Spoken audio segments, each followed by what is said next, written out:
الحمد لله الحمد لله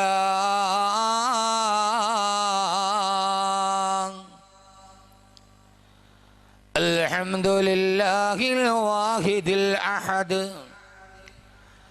الفرد الصمد الذي لم يلد ولم يولد ولم يكن له كفوا أحد وأشهد أن لا إله إلا الله وحده لا شريك له وأشهد أن سيدنا ومولانا محمدا عبده ورسوله صلى الله على سيدنا محمد وعلى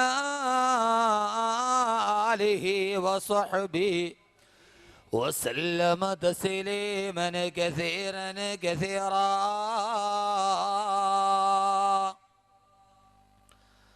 اللهم يا واجب الوجود ويا واهب الخير والجود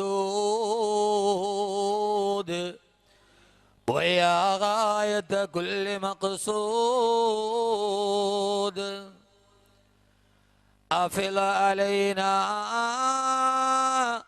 أنوار رحمتك ويسر لنا الوصول إلى كمال معرفتك وأفوض أمري إلى الله وأفوض أمري إلى الله وأفوض أمري إلى الله إن الله بصير بالعباد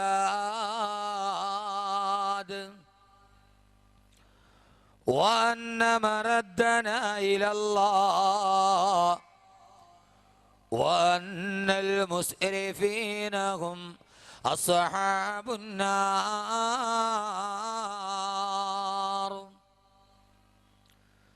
صلى الله وسلم عليك يا سيدنا يا رسول الله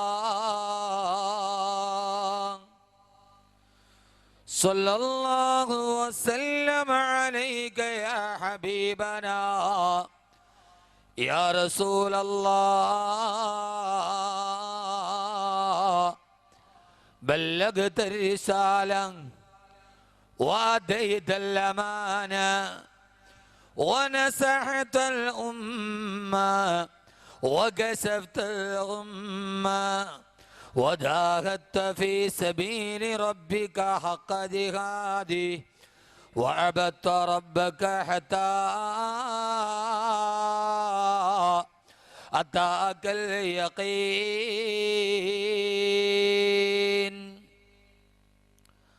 أعوذ بالله من الشيطان الرجيم. بسم الله الرحمن الرحيم.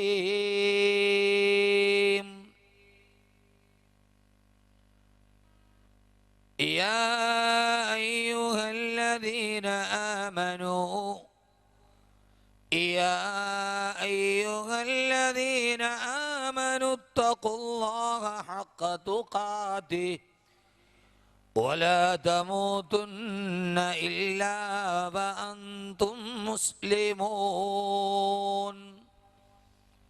صدق الله مولانا العلي العظيم.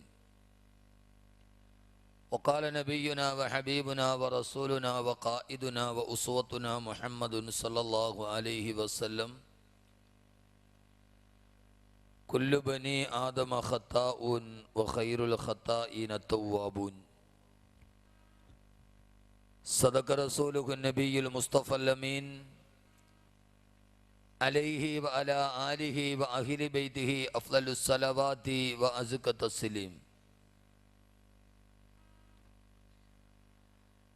تقوى الإله مدار كل سعادتي واتباع وهو رأس شر حبائلا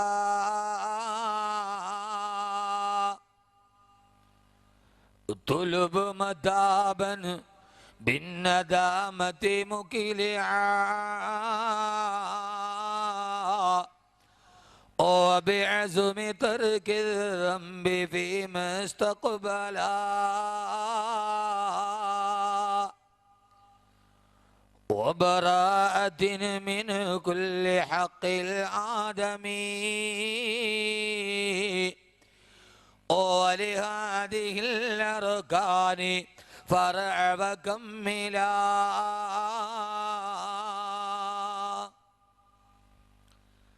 وعليك حبي يا رسول الله وعليك حبي يا رسول الله وعليك حبا يا رسول الله من نذر العاسي صلاة الله معها تحيته سلام الله إجلال قدرك عاشقا تفخيما صلوا عليه وسلموا تسليما.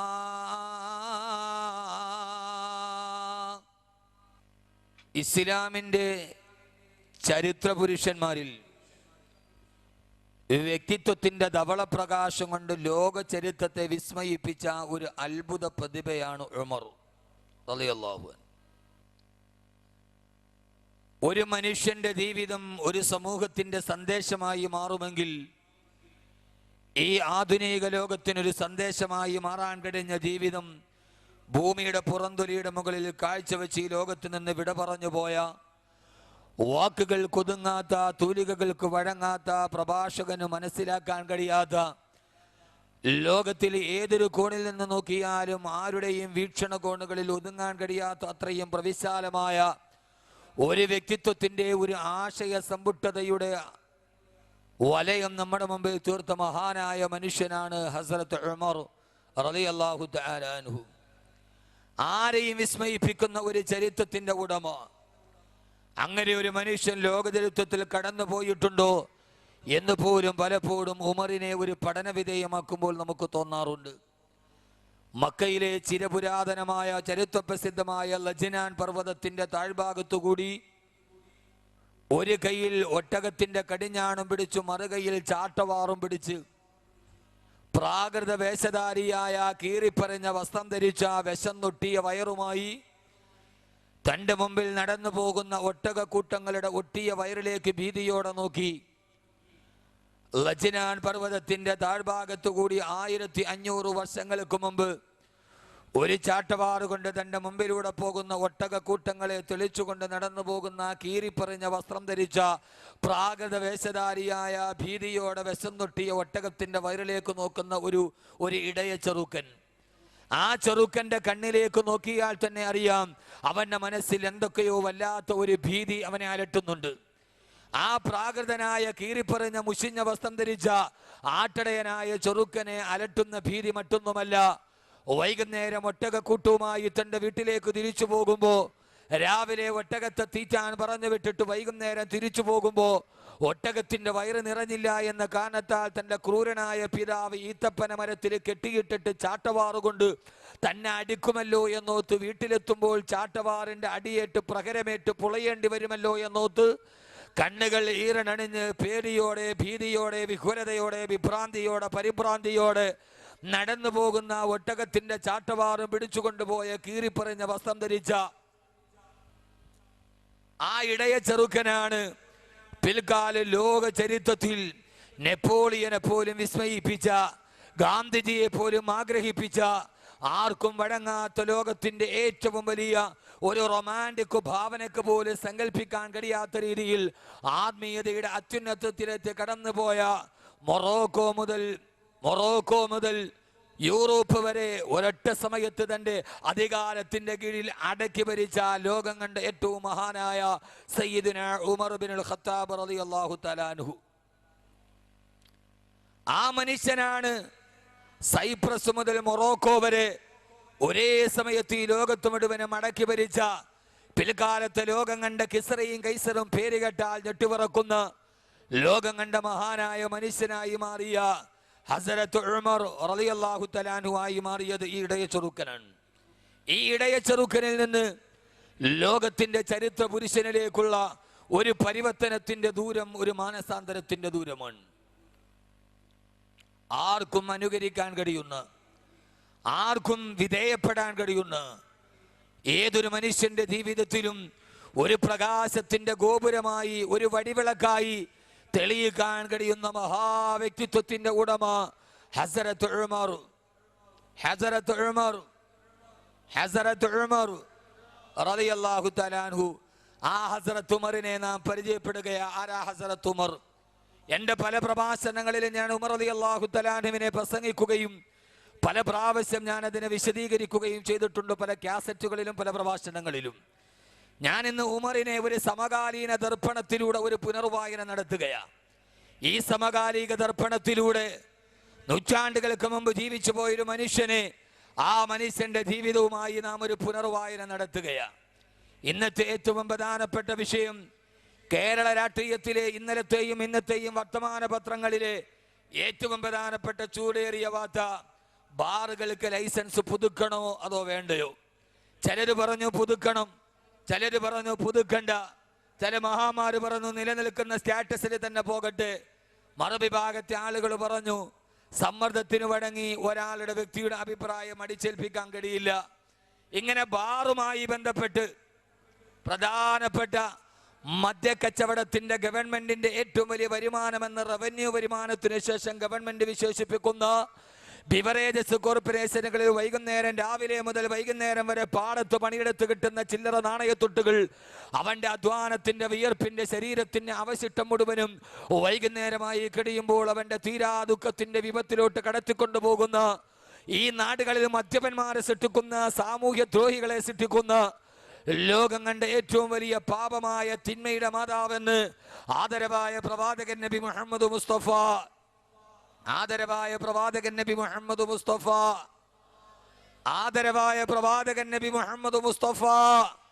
സല്ലല്ലാഹു അലൈഹി വസല്ലമ അവിടുത്തെ നാവ് കൊണ്ട് പറഞ്ഞ ഏറ്റവും വലിയ മഹാമാരിയായി ഇന്ന് സമൂഹത്തിന് ഒഴിവാക്കാൻ കഴിയുന്ന വിപത്തായ മദ്യത്തിന്റെ മക്കയിലെ ഏറ്റവും വലിയ അടിമയായിരുന്നു ഖത്താബിന്റെ മകൻ ഉമർ റളിയല്ലാഹു അൻഹു. പറയാറായിട്ടില്ല, ഇത് മദ്യപനായ ഉമറിന്റെ പൂർവ്വകാലം.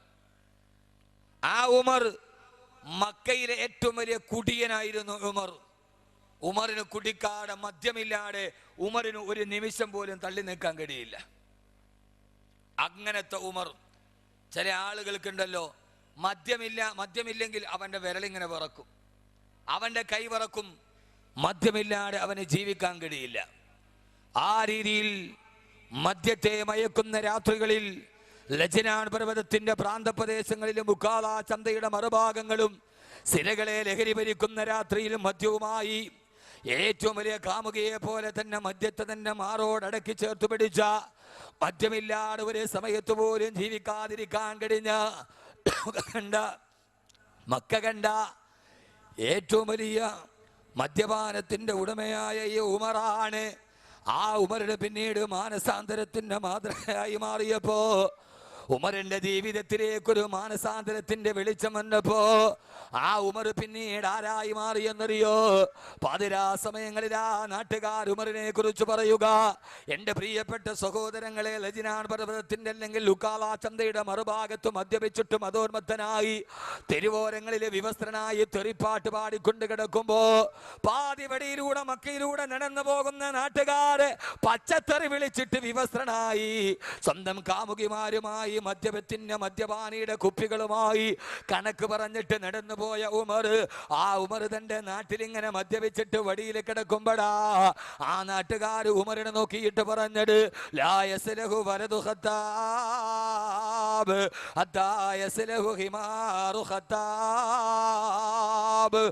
ഈ ഉമറിന്റെ പിതാവായ ഖത്താബ് വളർത്തുന്ന കഴുതക്ക് മാനസാന്തരമുണ്ടായാലും ആ ഖത്താബിന്റെ മകനായ ഉമറിന് മാനസാന്തരമുണ്ടാവില്ലെന്ന് വൈകുന്നേരം മദ്യപിച്ച് വടിയരികിൽ കിടക്കുന്ന ഒരു മനുഷ്യനെ നോക്കി ആ നാട്ടുകാർ മുഴുവനും എഴുതി തള്ളിയ മദ്യമില്ലാതെ മദ്യമാണ് എന്റെ കാമുകിയെന്ന് ലോകത്തോട് പാടിക്കൊടുത്ത ആ മനുഷ്യനാണ് പാതിരാ സമയത്ത് തെറിപ്പാട്ട് പാടിയ നാവ്.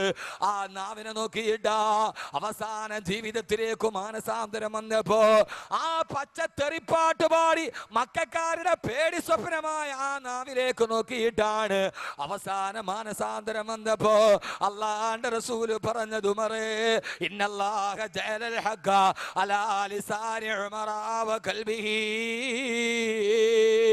ഹസ്രത്ത് ഉമർ മാനസാന്തരത്തിന്റെ മാതൃക ആ പച്ച തെറിപാടിയ അതേ നാവിലേക്ക് നോക്കിയിട്ടാണ് അല്ലാഹുവിന്റെ റസൂൽ പറഞ്ഞത് ഇന്നല്ലാഹ ജഅലൽ ഹഖ അലാ ലിസാനി ഉമറ വ ഖൽബിഹി. അല്ലാഹു സുബ്ഹാനഹു വ തആല സത്യത്തെ മുദ്രണം ചെയ്തിരിക്കുന്നത് ഉമറേ നിന്റെ നാവിലാ. നിന്റെ നാവിലൂടെ നീ ഒരു അഭിപ്രായം പറഞ്ഞാൽ അത് അല്ലാഹുവിന്റെ തീരുമാനമാണത്, സത്യമാണ് സത്യമാണ് സത്യമാണെന്ന് പച്ചത്തെറി പറഞ്ഞ നാവിനെ നോക്കിയിട്ട് അത് അല്ലാഹുവിന്റെ സത്യം പറയുന്ന നാവാണെന്ന് പറയുന്ന രീതിയിൽ മാനസാന്തരത്തിന്റെ മഹോന്നത മേഖലയിലോട്ട് കടന്നു പോകുമ്പോ എന്റെ പ്രിയപ്പെട്ട സഹോദരങ്ങളെ, പാതിരാത്രിയിൽ മദ്യത്തിന്റെ വ്യഭിചാരത്തിന്റെ ലഹരിയുടെ അടിമയായി ആ നാട്ടുകാരുടെ പേടി സ്വപ്നമായി കഴുതക്ക് മാനസാന്തരമുണ്ടായാലും ഈ മനുഷ്യന് മാനസാന്തരമുണ്ടാവില്ല, ഇവൻ നശിച്ചവനാണെന്ന് ആ നാട്ടുകാർ ശപിച്ച മനുഷ്യനോട് നോക്കിയിട്ടാണ് ആ മനുഷ്യനെ നോക്കിയിട്ടാണ് അല്ലാഹുവിന്റെ റസൂൽ രണ്ടാമത് പറഞ്ഞത് ലൗകാന ബഅദീ നബിയ്യുൻ ലകാന ഉമർ. ഇതോടുകൂടി എന്നോടുകൂടി ഞാനോടുകൂടി ഈ ലോകത്തിന്റെ പ്രവാചകത്തിന്റെ ശൃംഖല അവസാനിക്കുകയാ. പ്രബോധന വീതിയിൽ പ്രബോധനവുമായി പ്രബോധന സമൂഹത്തിനോട് പ്രബോധനം നടത്താൻ വന്ന പ്രവാചകന്മാരുടെ ശൃംഖല ഇവിടെ അവസാനിക്കുകയാ. എനിക്ക് ശേഷം എങ്ങാനും ഒരു പ്രവാചകൻ ഈ സമൂഹത്തിൽ വരാൻ സാധ്യതയുണ്ടെങ്കിൽ അതാരാന്നറിയോ? ലൗകാന ബഅദീ നബിയ്യുൻ ലകാന ഉമർ. എനിക്ക് ശേഷം ഒരു പ്രവാചകൻ വരാൻ സാധ്യതയുണ്ടെങ്കിൽ അത് ഉമറാണ് ഉമറാണ് ഉമറാണെന്ന് പറയാ. ആരാ സഹോദരങ്ങള്? ഒരു നാട് എഴുതി തള്ളിയവനെ റിസാലത്തിനെ ഏറ്റുവാങ്ങാൻ പറ്റുന്ന സംശുദ്ധമായ വ്യക്തിത്വത്തിന്റെ ഉടമയാണ് ഈ മനുഷ്യനെന്നല്ലാണ്ട് റസൂല് പറയുമ്പോ ഇതാരെ കുറിച്ചാ പറയുക? മാനസാന്തരത്തിന്റെ മാതൃകയെ കുറിച്ച്. മാനസാന്തരത്തിന്റെ മാതൃകയെ കുറിച്ച് ആരടാ എന്ന് ചോദിച്ചാ ഉക്കാല ചന്തയിൽ പേശിയിൽ നിന്ന് മല്ലന്മാര് വന്ന് ഗുസ്തി നടത്തിയിട്ട് മക്കാ ഖുറൈശികളെ മുഴുവനെ പരാജയപ്പെടുത്തി. ആരുണ്ടടാ നിങ്ങളെ പരാജയപ്പെടുത്താനെന്ന് ചോദിക്കുമ്പോ ആ സമയത്ത് ഗോതയിലേക്ക് ചാടി ഇറങ്ങിയിട്ട് ഞാനുണ്ടടാ എന്ന് പറഞ്ഞ് പേർസിയിലെ അധികായന്മാരായ മല്ലന്മാരെ നിമിഷം കൊണ്ട് മലത്തിയടിച്ച് അവന്റെ നെഞ്ചിലേക്ക് കാലെടുത്തു വെച്ചിട്ട് നെഞ്ചത്ത് കൈയടിച്ചിട്ട് ആരുണ്ടടാ ഖത്താബിന്റെ മകൻ ഉമറിനെ തോപ്പിക്കാനെന്ന് വെല്ലുവിളിച്ച മനുഷ്യനാണ്. ആരുണ്ടടാ ആരടാ ഉമറിനോട് എതിരിടാനെന്ന് മക്കാ ഖുറൈശികളുടെ നെഞ്ചിന് നേരെ ആരെയും കൂസാടെ ചോദിച്ച ധിക്കാരിയായ ഉമർ. ഉമറിന്റെ നാവിന് വാളിന്റെ മൂർച്ചയാണെന്ന് ആ ഉമറിന്റെ നാവ് കൊണ്ടാണ്, അതേ ഉമറിന്റെ നാവ് കൊണ്ടാണ് ഉക്കാല ചന്തയിലെ തെറിപ്പാട്ട് പാടിയ ഉമറിന്റെ നാവ്. ആ നാവ് ആകാശത്തിലേക്ക് കണ്ണുകുളിയെത്തിയിട്ട് അല്ലാഹുവേ നാവ് കൊണ്ട് വിളിച്ചപ്പോ എന്റെ പ്രിയപ്പെട്ട ചെറുപ്പക്കാരാ, അല്ലാഹുവിന്റെ വിശുദ്ധമായ ഖുർആനില് 20ഓളം ആയത്തുകൾ അവതരിപ്പിക്കപ്പെട്ടത് ഉമറിന്റെ നാവിന്റെ പേരിലാ. പിന്നീട് ഈ മനുഷ്യനാരായി മാറി ആർക്കും വിശ്വസിക്കാൻ കഴിയാത്ത, അനുകരിക്കാൻ കഴിയുന്ന രീതിയിൽ ഒരു റൊമാൻറ്റിക് ഭാവനക്കൊരു നാടക രചയിതാവിന്റെ സങ്കല്പത്തിന് പോലും ഒരുങ്ങാൻ കഴിയാതെ ഈ മനുഷ്യന്റെ നാവെന്ന് പറഞ്ഞപ്പോ ആ മനുഷ്യന്റെ പേരിലാണ് അല്ലാഹുവിന്റെ വിശുദ്ധമായ ഖുർആനിലെ 20ഓളം ആയത്തുകൾ അവതരിപ്പിക്കപ്പെട്ടത്. ഹബീബായ നബി മുഹമ്മദ് മുസ്തഫ, ഹബീബായ നബി മുഹമ്മദ് മുസ്തഫ ആദരവായ പ്രവാചകൻ നബി മുഹമ്മദ് മുസ്തഫ സല്ലല്ലാഹു അലൈഹി വസല്ലമയുടെ കാലഘട്ടത്തിൽ മദ്യനിരോധനം പൂർണ്ണമായി നടപ്പാക്കാതിരിക്കുമ്പോ യഥാർത്ഥത്തിൽ മദ്യനിരോധനത്തിന്റെ ആയത്തിറങ്ങിയത് ഈ മദ്യപാനി ഒരു കാലത്തിൽ മക്കയിലെ ഏറ്റവും വലിയ മദ്യപാനിയുടെ നാവെന്ന് പറഞ്ഞപ്പെടാ. സഹാബത്ത് തമ്മിൽ ഒരു സൽക്കാരത്തിൽ മദ്യപിച്ചിട്ട് വഴക്കായി. ഒരു സഹാബി ഒട്ടകത്തിന്റെ തോളിൽ കൊണ്ട് മറ്റൊരു സഹാബിയുടെ തല പൊട്ടിക്കുമ്പോ ആ സഹാബി ചോർന്നൊലിക്കുന്ന ഒലിച്ചിറങ്ങുന്ന രക്തവുമായി ഇലാ ഹളറത്തി റസൂലില്ലാ, ഹബീബായ നബിയുടെ ചാരത്തേക്ക് വന്നിട്ട് നബി മദ്യത്തിന്റെ ലഹരിയിൽ ഈ സഹാബി എന്റെ തലക്കടിച്ചെന്ന് പറഞ്ഞ അവലാടി പറയുമ്പോ ആ സമയത്ത് ഹബീബായ നബി തങ്ങളുടെ ചാരത്തിരുന്ന് തന്റെ കൂട്ടുകാര് മദ്യത്തിന്റെ ലഹരിയിൽ പെട്ടിട്ടെന്ന് മദ്യനിരോധനം വന്നിട്ടില്ല, തലക്കടിച്ചിട്ട് രക്തം പ്രവഹിക്കുന്നത് കാണുമ്പോ ആ സമയത്തിരുന്നിട്ട് മക്കയിലെ ഒരു കാലത്ത് ഏറ്റവും വലിയ മദ്യപാനി ആകാശത്തേക്ക് കണ്ണുകൾ ഉയർത്തി അല്ലാഹുവേ അല്ലാഹുവേ അല്ലാഹുമ്മ ബയ്യിൻ ലനാ ഫിൽ ഖംരി ബയാനൻ ശാഫിയാ, അല്ലാഹുമ്മ ബയ്യിൻ ലനാ ഫിൽ ഖംരി ബയാനൻ ശാഫിയാ. അല്ലാഹുവേ അല്ലാഹുവേ മദ്യത്തിന്റെ കാര്യത്തിൽ ഒരു ശരിയായ തീരുമാനം ഈ സമൂഹത്തിന് നീ നൽകണേ അല്ലാ. മദ്യത്തിന്റെ ലഹരിയിൽ ആറാടി പോകുന്ന എന്റെ പ്രിയപ്പെട്ട സുഹൃത്തുക്കളെ, ആ മനുഷ്യനെ നാം ഒന്ന് ചലിച്ചപ്പോ അല്ലാണ്ട് ദർബാറിന് ചലനമുണ്ടായി. ആ സമയത്ത് ഗഗനലോകത്ത് നിന്ന് ദിവ്യബോധനത്തിന്റെ വെളിപാടുമായി റൂഹുൽ അമീൻ മലക്ക് ജിബ്രീൽ അലൈഹിസ്സലാത്തു വസ്സലാം ആഗതനായില്ലേ. ഇന്നമൽ ഖംറു വൽ വൈസ്റു വൽ അൻസാബു വൽ അസ്ലാമു റിജ്സും മിൻ അമലി ശൈത്താൻ. ഓ നബിയെ, മദ്യപാനം അവസാനിക്ക്. ഇന്ന് മുതൽ മദ്യം അനുവദനീയമല്ല, ഈ മദ്യം നിഷിദ്ധമാണെന്ന് ആയത്ത് അവതരിപ്പിക്കപ്പെട്ടത് ബഹുമാനപ്പെട്ട ഉമർ റളിയല്ലാഹു അൻഹുവിന്റെ നാവ് കൊണ്ടാണെങ്കിൽ ഈ ഉമർ ആരാ? ഒരു കാലത്ത് മദ്യമില്ലാതെ ജീവിക്കാൻ പറ്റാത്തവനാണ് ഉമർ. ഇങ്ങനെ 20 സന്ദർഭങ്ങളിൽ ആകാശത്ത് നിന്ന് ജിബ്രീലിനെ പിടിച്ചിറക്കാൻ ഉമറിന് കഴിഞ്ഞു റളിയല്ലാഹു അൻഹു. ആ 20 സന്ദർഭവും പറഞ്ഞാൽ നമ്മുടെ സമയം തീരും. നമുക്ക് വർത്തമാനകാല ദർപ്പണത്തിലൂടെ, വർത്തമാനകാല പൂരണമില്ലാത്ത സമസ്യയുടെ കണ്ണാടിയിലൂടെ ഉമറിനെ ഒന്നുകൂടി നമുക്ക് വായിച്ചെടുക്കണം. റളിയല്ലാഹു തആല ആദരവായ പ്രവാചകൻ നബി മുഹമ്മദ് മുസ്തഫ. നിങ്ങൾ എന്തിട്ട് മനുഷ്യന്മാരാ, ഒന്നും വേണ്ടാതെ സലാത്തും ചൊല്ലൂല, പിരിവില്ല കുട്ടിയെ, കാശൊന്നും വേണ്ട. സാധാരണ ആളുകൾക്കൊന്നും പറയാതിരിക്കണ, കാശ് ചോദിച്ചാലൊന്നും വെച്ചാൽ കാശൊന്നും വേണ്ട. ഈ കുട്ടികൾ സ്വന്തം പയ്യിൽ നിന്ന് പൈസ എടുത്തിട്ടാണ് നടത്തുക. നിങ്ങൾക്ക് എന്തെങ്കിലുമൊക്കെ കൊടുക്കാൻ പറ്റിയാൽ കൊടുത്താൽ മതി, ഒരു നിർബന്ധമില്ല അവർക്ക്. എൻ്റെ പ്രിയപ്പെട്ട സഹോദരങ്ങളെ, 2 മണിക്കൂർ നാളെ റബ്ബിൻ്റെ മുമ്പിൽ പോകും. നിന്റെ ആയുസ് എന്തിനു വേണ്ടി ചെലവഴിച്ചു എന്ന് ചോദിക്കുമ്പോൾ ആ സമയത്ത് പറയണ്ടേ, എൻ്റെ ഒരു ദിവസം, ഇന്നത്തെ ദിവസം, ഇന്ന് ഏപ്രിൽ 25 2014 ഏപ്രിൽ 25-ാം തീയതി അള്ളാഹുടെ മുമ്പിൽ ചോദിക്കുന്ന എന്ത് ചെയ്തു? അള്ളാഹുവേ, 2 മണിക്കൂർ ഒരു പാപവും ഞാൻ ചിന്തിച്ചിട്ടില്ല, നിന്റെ സ്വർഗത്തിൻ്റെ പൂന്തോപ്പിൽ ഞാൻ ഇരിക്കുന്നു എന്ന് പറയാൻ പറ്റിയ സന്ദർഭമായിരുന്നു. അതുകൊണ്ട് ഈ സദസ്സിൽ വരുമ്പോൾ ചുമ്മാ ഇരിക്കാതെ എന്തെങ്കിലും കുറച്ച് സലാത്തൊക്കെ ചെല്ലിയും കുറച്ച് ആമയും പറയും. ഇത് ആഖിറത്തിൽ പ്രയോജനം ചെയ്യപ്പെടുന്നു. നമ്മൾ എളുപ്പത്തിൽ കാര്യങ്ങൾ നേടാൻ തീരുമാനിക്കാതെ. നമ്മുടെ നാട്ടിൽ ഒരാളുണ്ട്, അയാൾ പള്ളിയിൽ ബാങ്ക് വിളിച്ചാൽ അയാൾ ഇന്നേ വരെ പള്ളിയിൽ നിസ്കരിക്കാൻ വേണ്ടി ഞാൻ കണ്ടിട്ടില്ല. പക്ഷെ എല്ലാ മയ്യത്ത് നിസ്കാരത്തിന് അദ്ദേഹം കൃത്യമായി വരും. ഇന്നേ വരെ ബാങ്ക് വിളിച്ചിട്ട് അദ്ദേഹം പള്ളിയിൽ നിസ്കാരത്തിന് വന്നിട്ടില്ല. എല്ലാ മയ്യത്ത് നിസ്കാരത്തിനും അദ്ദേഹം കൃത്യമായി വരും. ഞാൻ ഒരിക്കൽ അദ്ദേഹത്തിനോട് ചോദിച്ചു, കാക്ക, ഈ മയ്യത്ത് നിസ്കാരത്തിന് മാത്രം നിങ്ങൾ വരുന്ന എന്താ? അപ്പം അദ്ദേഹം പറഞ്ഞു, അത് എളുപ്പമല്ലല്ലേ, കുമ്പിടണ്ടല്ലോ, ചുമ്മാ നിന്നിട്ട് വല്ലതും പറഞ്ഞിട്ട് വിട്ടപ്പോൾ പോയാൽ പോരെ. അദ്ദേഹം വളരെ സരസായിട്ട്, അതാകുമ്പോൾ വലിയ ബുദ്ധിമുട്ടൊന്നും ഇല്ലല്ലോ, സുജൂദും ഇല്ല, റുക്കുമില്ല, കുറച്ചു നേരം നിൽക്കുക, അങ്ങോട്ടും കൊണ്ട് 2 തലയാട്ടുക, പോയല്ലോ. അപ്പം അദ്ദേഹത്തെ സംബന്ധിച്ചോളം അതൊരു എളുപ്പമുള്ള കാര്യമാണ്. നമ്മളിങ്ങനെ വല്ലാതെ ചിന്തിക്കുന്ന ആളുകളാണ്. അല്ലാഹു സുബ്ഹാനഹു വ തആല ഈ ജനം അങ്ങോട്ട് മാറിയിട്ട് ചോദ്യം എവിടം വരെ എത്തി? 40 പേര് ഓൺലൈൻ ഉണ്ടെങ്കിൽ ജുമാ നിസ്കരിക്കാൻ പറ്റുമോ ഇല്ലയോ? അങ്ങനെയല്ലേ ചോദ്യം? അതന്നെ. ഫേസ്ബുക്കിൽ ചാറ്റ്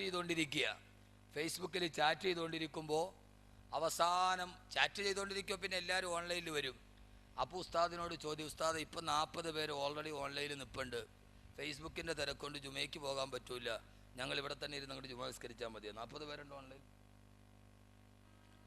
എത്ര വിദഗ്ധനായിരിക്കും അത് കണ്ടുപിടിച്ച ആള്.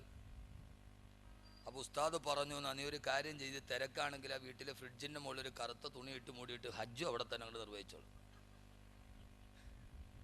ഇനിയിപ്പോൾ കഅബയുടെ അവിടം വരെ പോകണ്ട, ഒരു തുണി ഇട്ട് മൂടിയിട്ട് ആ ഫ്രിഡ്ജിൻ്റെ മുകളിൽ അവിടെ ഒരു 7 പ്രാവശ്യം തവാഫൊക്കെ ചെയ്ത് ഹജ്ജും അവിടെ തന്നെ ആയിക്കോളി. വല്ലാതെ മാറിപ്പോയി. ഇൻഷാ അല്ലാഹ് നമുക്ക് പറയാം. ഞാൻ അതുകൊണ്ടാണ് പറഞ്ഞത്, ഹസരത്ത് ഉമർ റളിയല്ലാഹു തആല അൻഹു കേൾക്കുന്ന ഏതൊരു ചെറുപ്പക്കാരനും അവൻ്റെ ജീവിതത്തിൽ ഒരു റോൾ മോഡലാക്കി മാറ്റാൻ പറ്റും. നിങ്ങൾക്കൊരു റോൾ മോഡൽ വേണോ? നിങ്ങളുടെ റോൾ മോഡൽ ആരാ? മെസ്സി അല്ല. നിങ്ങളുടെ റോൾ മോഡൽ ആരാ? മെസ്സി അല്ല. മെസ്സി ആരാ? മെസ്സി ആരാ? മെസ്സി പച്ച വ്യഭിചാരി. മെസ്സി ആരാ? കൊള്ളുന്ന നിങ്ങൾക്ക് നിങ്ങളുടെ വീടിൻ്റെ ബെഡ്റൂമിൽ നിങ്ങൾക്ക് അനുകരിക്കാൻ പറ്റുന്ന മാതൃക മെസ്സി അല്ല. മെസ്സി ആരാ? മെസ്സി പച്ച വ്യഭിചാരി. ചെറുപ്പക്കാർക്ക് എന്നോട് ദേഷ്യം തോന്നണ്ട. പച്ച വ്യഭിചാരിയുടെ ചിത്രമാണ് നീ നിന്റെ ബെഡ്റൂമിൽ ഒട്ടിച്ചു വെച്ചത്. ഇന്ന് ഏറ്റവും ചെറുപ്പക്കാരുടെ മൊബൈലും മെസ്സിയുടെയോ നെയ്മറിൻ്റെയോ ചിത്രമില്ലാത്ത ഒന്നില്ല. ഉണ്ടോ? ഉണ്ടാവൂല, വളരെ കുറവാ. മെസ്സി അറിയാത്തവരാരാ ഉള്ളത്? എന്നാ മെസ്സി ആരാ? പച്ച വ്യഭിചാരി. പച്ച വ്യഭിചാരി എന്ന് പറഞ്ഞാൽ ഏത് വ്യഭിചാരിയാ? നിങ്ങൾക്കറിയാവല്ലോ, കഴിഞ്ഞ ലോകകപ്പ് വേൾഡ് കപ്പ് നടക്കുന്നത് ദക്ഷിണാഫ്രിക്കയിലാ. ദക്ഷിണാഫ്രിക്ക എന്താ? ദക്ഷിണാഫ്രിക്കയുടെ പ്രത്യേകത അറിയോ? ലോകകപ്പ് എന്താ? വേൾഡ് കപ്പ് വ്യഭിചാരത്തിന്റെ ശാലയാ. ലോകത്തിലേക്ക് ഏറ്റവും കൂടുതൽ വേശ്യകളെ കയറ്റുമതി ചെയ്യുന്ന രാജ്യമാണ് ദക്ഷിണാഫ്രിക്ക. ലോകത്തിലേക്ക് ഏറ്റവും കൂടുതൽ വേശ്യകളെ കയറ്റുമതി ചെയ്യുന്ന രാജ്യത്ത് വെച്ച് ലോകകപ്പ് നടത്തിയപ്പോൾ ഈ വേശ്യകളെ തികയാതെ വന്നപ്പോൾ അങ്ങകലെ നിന്ന് യൂറോപ്പിൽ നിന്ന് വേശ്യകളെ ഇറക്കുമതി ചെയ്തു ദക്ഷിണാഫ്രിക്കയിലേക്ക്. അപ്പൊ എന്താ വേൾഡ് കപ്പ്? എന്താ വേൾഡ് കപ്പ്? അവിടെ കാൽപന്ത് കളിയല്ല, അവിടെ വ്യഭിചാരത്തിന്റെ കഥയാ കൂടുതൽ വരിക. നിങ്ങൾക്ക് എന്നോട് ദേഷ്യമൊന്നും തോന്നരുത്. നിങ്ങൾ ഈ വച്ചിരിക്കുന്ന വിഗ്രഹങ്ങളൊന്നും അത്ര നല്ല വിഗ്രഹങ്ങളല്ല. അവിടെയാണ് ഞാൻ ഉമറിനെ മനസ്സിലാക്കി തരിക. ആരാ? മെസ്സി ആരാ? ദക്ഷിണാഫ്രിക്കയിലെ വേൾഡ് കപ്പ് നടത്തുമ്പോൾ ഏറ്റവും വലിയ വേശ്യകളെ കയറ്റുമതി ചെയ്യുന്ന രാജ്യത്തിലേക്ക് വേശ്യകളെ തികയാതെ വന്നപ്പോ യൂറോപ്പിൽ നിന്ന് വേശ്യകളെ ഇറക്കുമതി ചെയ്ത് കഴിഞ്ഞ വേൾഡ് കപ്പ് നടക്കുമ്പോ അന്ന് ഹോട്ടലുകളുടെ റൂമുകൾ മുഴുവനും നേരത്തെ ബുക്കായപ്പോ അവസാനം സഞ്ചരിക്കുന്ന ആഡംബര വാഹനത്തിന്റെ നടുവിൽ വ്യഭിചാരത്തിന് സൗകര്യം ഒരുക്കി കൊടുത്ത വേൾഡ് കപ്പ് കടന്നുപോയി. സഹോദരങ്ങളെ, അർജന്റീന ലോകകപ്പിൽ തോറ്റെന്ന് മാത്രമല്ല, അന്തം വിട്ട തോക്കല് തോറ്റി, എതിരില്ലാത്ത 4 ഗോളിന് അർജന്റീന തോറ്റു കഴിഞ്ഞപ്പോ അതിന്റെ നിരാശ മാറാൻ അന്തം വിട്ട തോക്കല് 4 ഗോളിന് എതിരില്ലാത്ത 4 ഗോളിന് തോറ്റു കഴിഞ്ഞപ്പോ പിറ്റേ ദിവസം രാവിലെ എയർപോർട്ടിൽ തന്റെ കാമുകിയുമായി ഹവായ് ദ്വീപിലേക്ക്, പരാജയം മറക്കാൻ ഹവായ് ദ്വീപിലേക്ക് തന്റെ കാമുകയെയും പിടിച്ചുകൊണ്ട് മെസ്സി പോകുമ്പോ വിമാനത്താവളത്തിൽ അരക്കീപ്പോട്ട് തുണിയില്ലാത്ത കാമുകയെ കെട്ടിപ്പിടിച്ചു നിൽക്കുന്ന മെസ്സിയുടെ ചിത്രം ലോകത്ത് മുഴുവൻ വരുമ്പോ പരസ്യമായി വ്യഭിചരിച്ചവന് സാധാരണ വ്യഭിചരിക്കാൻ പോകുന്നവൻ രഹസ്യമായി വ്യഭിചരിക്കും. ഹവായ് ദ്വീപിലേക്ക് ഭാര്യയല്ല കാമുകയുമായിട്ട് വ്യഭിചരിക്കാൻ പോകുമ്പോ ഫോട്ടോഗ്രാഫറിന് പോസ്റ്റ് ചെയ്ത പച്ച വ്യഭിചാരിയായ മെസ്സിയുടെ ചിത്രം നിന്റെ മൊബൈലിലും നിന്റെ വീടിന്റെ അലമാരയിൽ സൂക്ഷിക്കുന്ന എന്റെ പ്രിയപ്പെട്ട മുസ്ലിം ചെറുപ്പക്കാരാ, എന്താ പൊന്നുമോനെ കരുതിയതെന്താ? വ്യഭിചാരത്തിന്റെ ശീലമല്ലേ പഠിച്ചു പോയത്? ആധുനികതയുടെ സോഷ്യൽ നെറ്റ്വർക്കുകളുടെ ഇടയിൽ എല്ലാം തകർന്ന് തരിപ്പണമാകുമ്പോ, ധാർമ്മികത കുടിച്ചു മൂടപ്പെടുമ്പോ, സത്യം കുടിച്ചു മൂടപ്പെടുമ്പോ, സ്നേഹം കുടിച്ചു മൂടപ്പെടുമ്പോ, ബന്ധങ്ങൾ ബന്ധനങ്ങളായി മാറുന്ന ലോകം, മനുഷ്യൻ രാക്ഷസനായി മാറുന്ന കാലം, പിശാചുക്കൾ പാർക്കുന്ന വേതാള നഗരം പോലെ ഈ ഭൂമി അധപ്പതിച്ചു പോകുമ്പോ പാവപ്പെട്ട ചെറുപ്പക്കാരൻ വീട്ടിലോട്ട് കയറി വരികയാ. ആ കയറി വരുന്ന ചെറുപ്പക്കാരൻ വീട്ടിലോട്ട് കയറി വരുമ്പോ വാതിലിന്റെ പുറകിൽ ഒളിച്ചിരുന്നിട്ട് അവനെ പിച്ചാത്തി കൊണ്ട് കഴുത്തിന് വെട്ടി വീശി അവസാനം വിധിയുടെ സൗഭാഗ്യം കൊണ്ട് അവൻ പ്രാണരക്ഷാത്തമോടി വീടിന്റെ മുറ്റത്ത് തളർന്ന് വീടുമ്പോ ചോരയിൽ കുളിച്ച പാവപ്പെട്ടവനെ ആംബുലൻസിലോട്ട് കയറ്റുമ്പോ വിതുമ്പുന്ന ചുണ്ടുകളോട് എന്റെ 4 വയസ്സുള്ള പൊന്നുമോളും എനിക്ക് ജന്മം തന്ന അമ്മയും അടുക്കളയിൽ മുറിവേറ്റ് കിടക്കുന്നുണ്ടെന്ന് പറയുമ്പോ ഓടിച്ചെന്ന് നോക്കിയ ആ നാട്ടുകാർ കണ്ടതെന്തെന്നറിയോ? 4 വയസ്സുകാരി പൊന്നുമോള് 20 പ്രാവശ്യം മൂർച്ചയുള്ള കത്തി കൊണ്ട് വെട്ടി നുറുക്കി. അതിന്റെ അടുത്തൊരു പാവപ്പെട്ട വൃദ്ധയെ കൈകാലുകൾ വെട്ടി നുറുക്കപ്പെടുമ്പോ ആരാ ചെയ്തതാരാ? സ്വന്തം കാമുകന്റെ കൂടെയുള്ള ജീവിതത്തിന് 4 വയസ്സുള്ള പൊന്നുമോള് തടസ്സമായപ്പോ ആ കാമുകന്റെ കൂടെ അവളുടെ കാമത്തിന്റെ പേക്കൂത്ത് തീർക്കാൻ 4 വയസ്സുകാരി പൊന്നുമോള് കത്തി കൊണ്ട് കൊത്തിയെറിഞ്ഞ രാക്ഷസിയുടെ ലോകം കണ്ട് കണ്ട് നമ്മൾ എത്രയോ മരവിച്ചു പോയതാണ്. അവളുടെ പേര് അനുശാന്ത എന്നാണത്രേ. ഏത് ശാന്തതയാണ് അവളുടെ മുഖത്ത്! 4 വയസ്സുള്ള പൊന്നുമോള് കാമത്തിന്റെ മുമ്പിൽ പ്രസവത്തിന്റെ വേദന മറന്നു പോയ അമ്മ എന്ന് പറയുന്ന 2 അക്ഷരം അനുശാന്ത എന്ന അമ്മയെ നിനക്കറിയുമോ? ആ കുഞ്ഞിന്റെ ശരീരത്തിലേക്ക് ആഞ്ഞാഞ്ഞവൻ വെട്ടുമ്പോ ആ സമയത്ത് വേദന കൊണ്ട് ആ കുഞ്ഞ് നിലവിളിച്ചത് അമ്മേ എന്നല്ലയോ? അവസാനം അവളുടെ ശരീരത്തിലൂടെ രക്തം തടം തല്ലിയാ തൊടുകുമ്പോ രക്ഷപ്പെടാൻ ആ കുഞ്ഞ് വിളിച്ചത് അമ്മ എന്നല്ലയോ? 2 അക്ഷരം തമ്മിൽ കൂട്ടി പറയാൻ പഠിക്കുന്നതിന് മുമ്പ് ആദ്യം അവൾ അമ്മിഞ്ഞ പാല് കടിഞ്ഞിട്ട് പറഞ്ഞ 2 അക്ഷരം അമ്മ. അവസാനം ആ കണ്ണിലേക്ക് 4 വയസ്സുള്ള പൊന്നുമോളുടെ കണ്ണിലേക്ക് ഇരുട്ട് കയറുന്നതിന് മുമ്പ് മരണത്തിലേക്ക് മരണവേദന സഹിക്കുമ്പോഴും ആ 4 വയസ്സുള്ള പൊന്നുമോള് വിളിച്ചത് അമ്മ. പെണ്ണേ, നീ നിന്റെ കാമത്തിനും നിന്റെ കാമുകന്റെയും മുമ്പിൽ നീ നശിപ്പിച്ചത് അമ്മ എന്ന മാതൃത്വത്തിന്റെ ഏറ്റവും വലിയ സൗഹാർദ്ദത്തിന്റെ സ്നേഹത്തിന്റെ 2 അക്ഷരത്തെ എങ്ങനെയാണ് അട്ടക്കുളങ്ങരയിലെ തടവ് പെണ്ണുങ്ങൾ പോലും സഹിക്കുക? അവരെങ്ങനെയാണ് സഹിക്കുക? ജയിലിന്റെ ഇരുമ്പടിക്കുള്ളിൽ കിടക്കുന്ന അട്ടക്കുളങ്ങരയിലെ തടവ് പെണ്ണുങ്ങളുടെ ഹൃദയത്തിൽ പോലും അവൾ രാക്ഷസിയായി മാറുമ്പോ എന്റെ പ്രിയപ്പെട്ട ചെറുപ്പക്കാരാ, വാട്സപ്പും ഫേസ്ബുക്കുമായി പാതിരാത്രികളെ ചെലവഴിച്ചു കളയുമ്പോ ആ പെണ്ണ് തന്റെ വീട്ടിലേക്ക് പോകാനുള്ള വഴി വാട്സപ്പിലൂടെ കാമുകൻ അയച്ചു കൊടുത്തു അത്രേ. എന്ന് മാത്രമല്ല, നിങ്ങൾ അറിയുക, മനുഷ്യരെ തലതാഴ്ത്തുക. തന്റെ 4 വയസ്സുള്ള പൊന്നുമോള് വെട്ടേറ്റ് പിടയുന്ന ചിത്രം കാമുകനി അമ്മയ്ക്ക് വാട്സപ്പിലൂടെ അയച്ചു കൊടുത്തു അത്രേ. കാമമേ, നിന്റെ പേരോ അമ്മ. പിശാചുക്കൾ പാർക്കുന്ന വേതാള നഗരം പോലെ ഈ ലോകം അതപ്പതിച്ചു പോകുമ്പോ ഇവിടെ ഞാൻ നിങ്ങളോട് പറയുകയാണ്, സ്വന്തം ബീജത്തിൽ പിറന്ന 5 കുഞ്ഞുങ്ങള് ജീവനോടെ കുടിച്ചു മൂടിയ ഖത്താബിന്റെ മകൻ ഉമറിനെ ഞാനതാണ് പറഞ്ഞത്. വർത്തമാനകാലത്തിന്റെ ദർപ്പണത്തിലൂടെ നാം കാണുകയാണ് 1400 വർഷങ്ങൾക്കപ്പുറം ജീവിച്ചു പോയ മരുഭൂമിയിലെ കാട്ടാളനെ ഖത്താബിന്റെ മകൻ ഉമറിനെ. ഉമറാരാ? തന്നിക്ക് ജനിച്ച കുഞ്ഞുങ്ങളെ ജീവനോടെ കുടിച്ചു മൂടിയ ഉമർ. പക്ഷേ ഉമറിന് മാനസാന്തരമുണ്ടായി. എപ്പോഴെന്നറിയോ? 2 മണിക്കൂർ വയത് കെട്ടപ്പെടല്ല, ദീർഘകാല വായനയ്ക്ക് ശേഷമല്ല.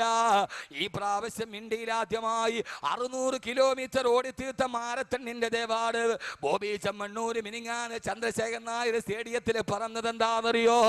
പാവങ്ങൾക്ക് വേണ്ടി സഹായിക്കണമെന്ന് എനിക്ക് തോന്നിയത് ജീവിതത്തിൽ എനിക്ക് സമാധാനം കിട്ടിയില്ല. അവസാനം ജീവകാരുണ്യ പ്രവർത്തനത്തിൽ പോകണമെന്ന് എനിക്ക് തോന്നിയത് മദർ തെരേസയുടെ ജീവിതം വായിച്ചപ്പോഴാ.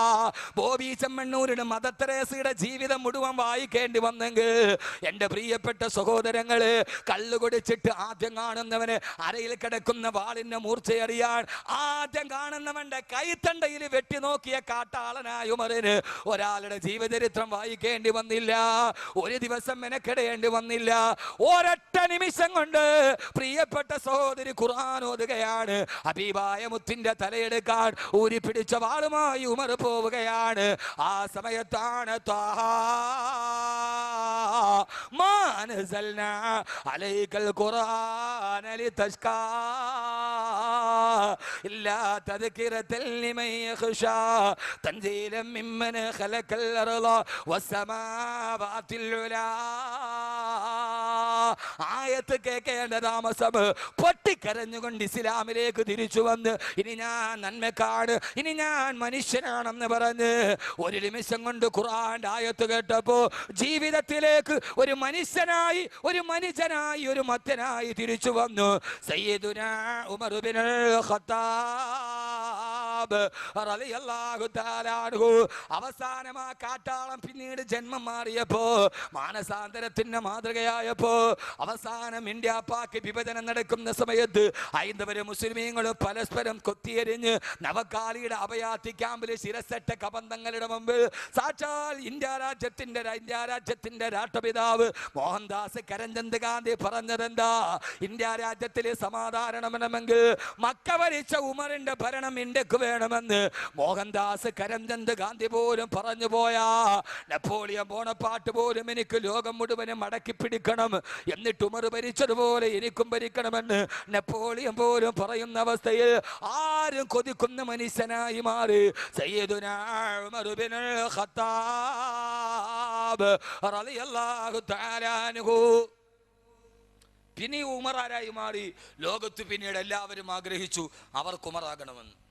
ഇതാണ് മനുഷ്യൻ. പിന്നീട് വന്ന ചരിത്രകാരന്മാർ മുഴുവനും ആഗ്രഹിച്ചു, അവരവർ പറഞ്ഞു എനിക്ക് ഉമറാവണം. ആരായി ഉമർ?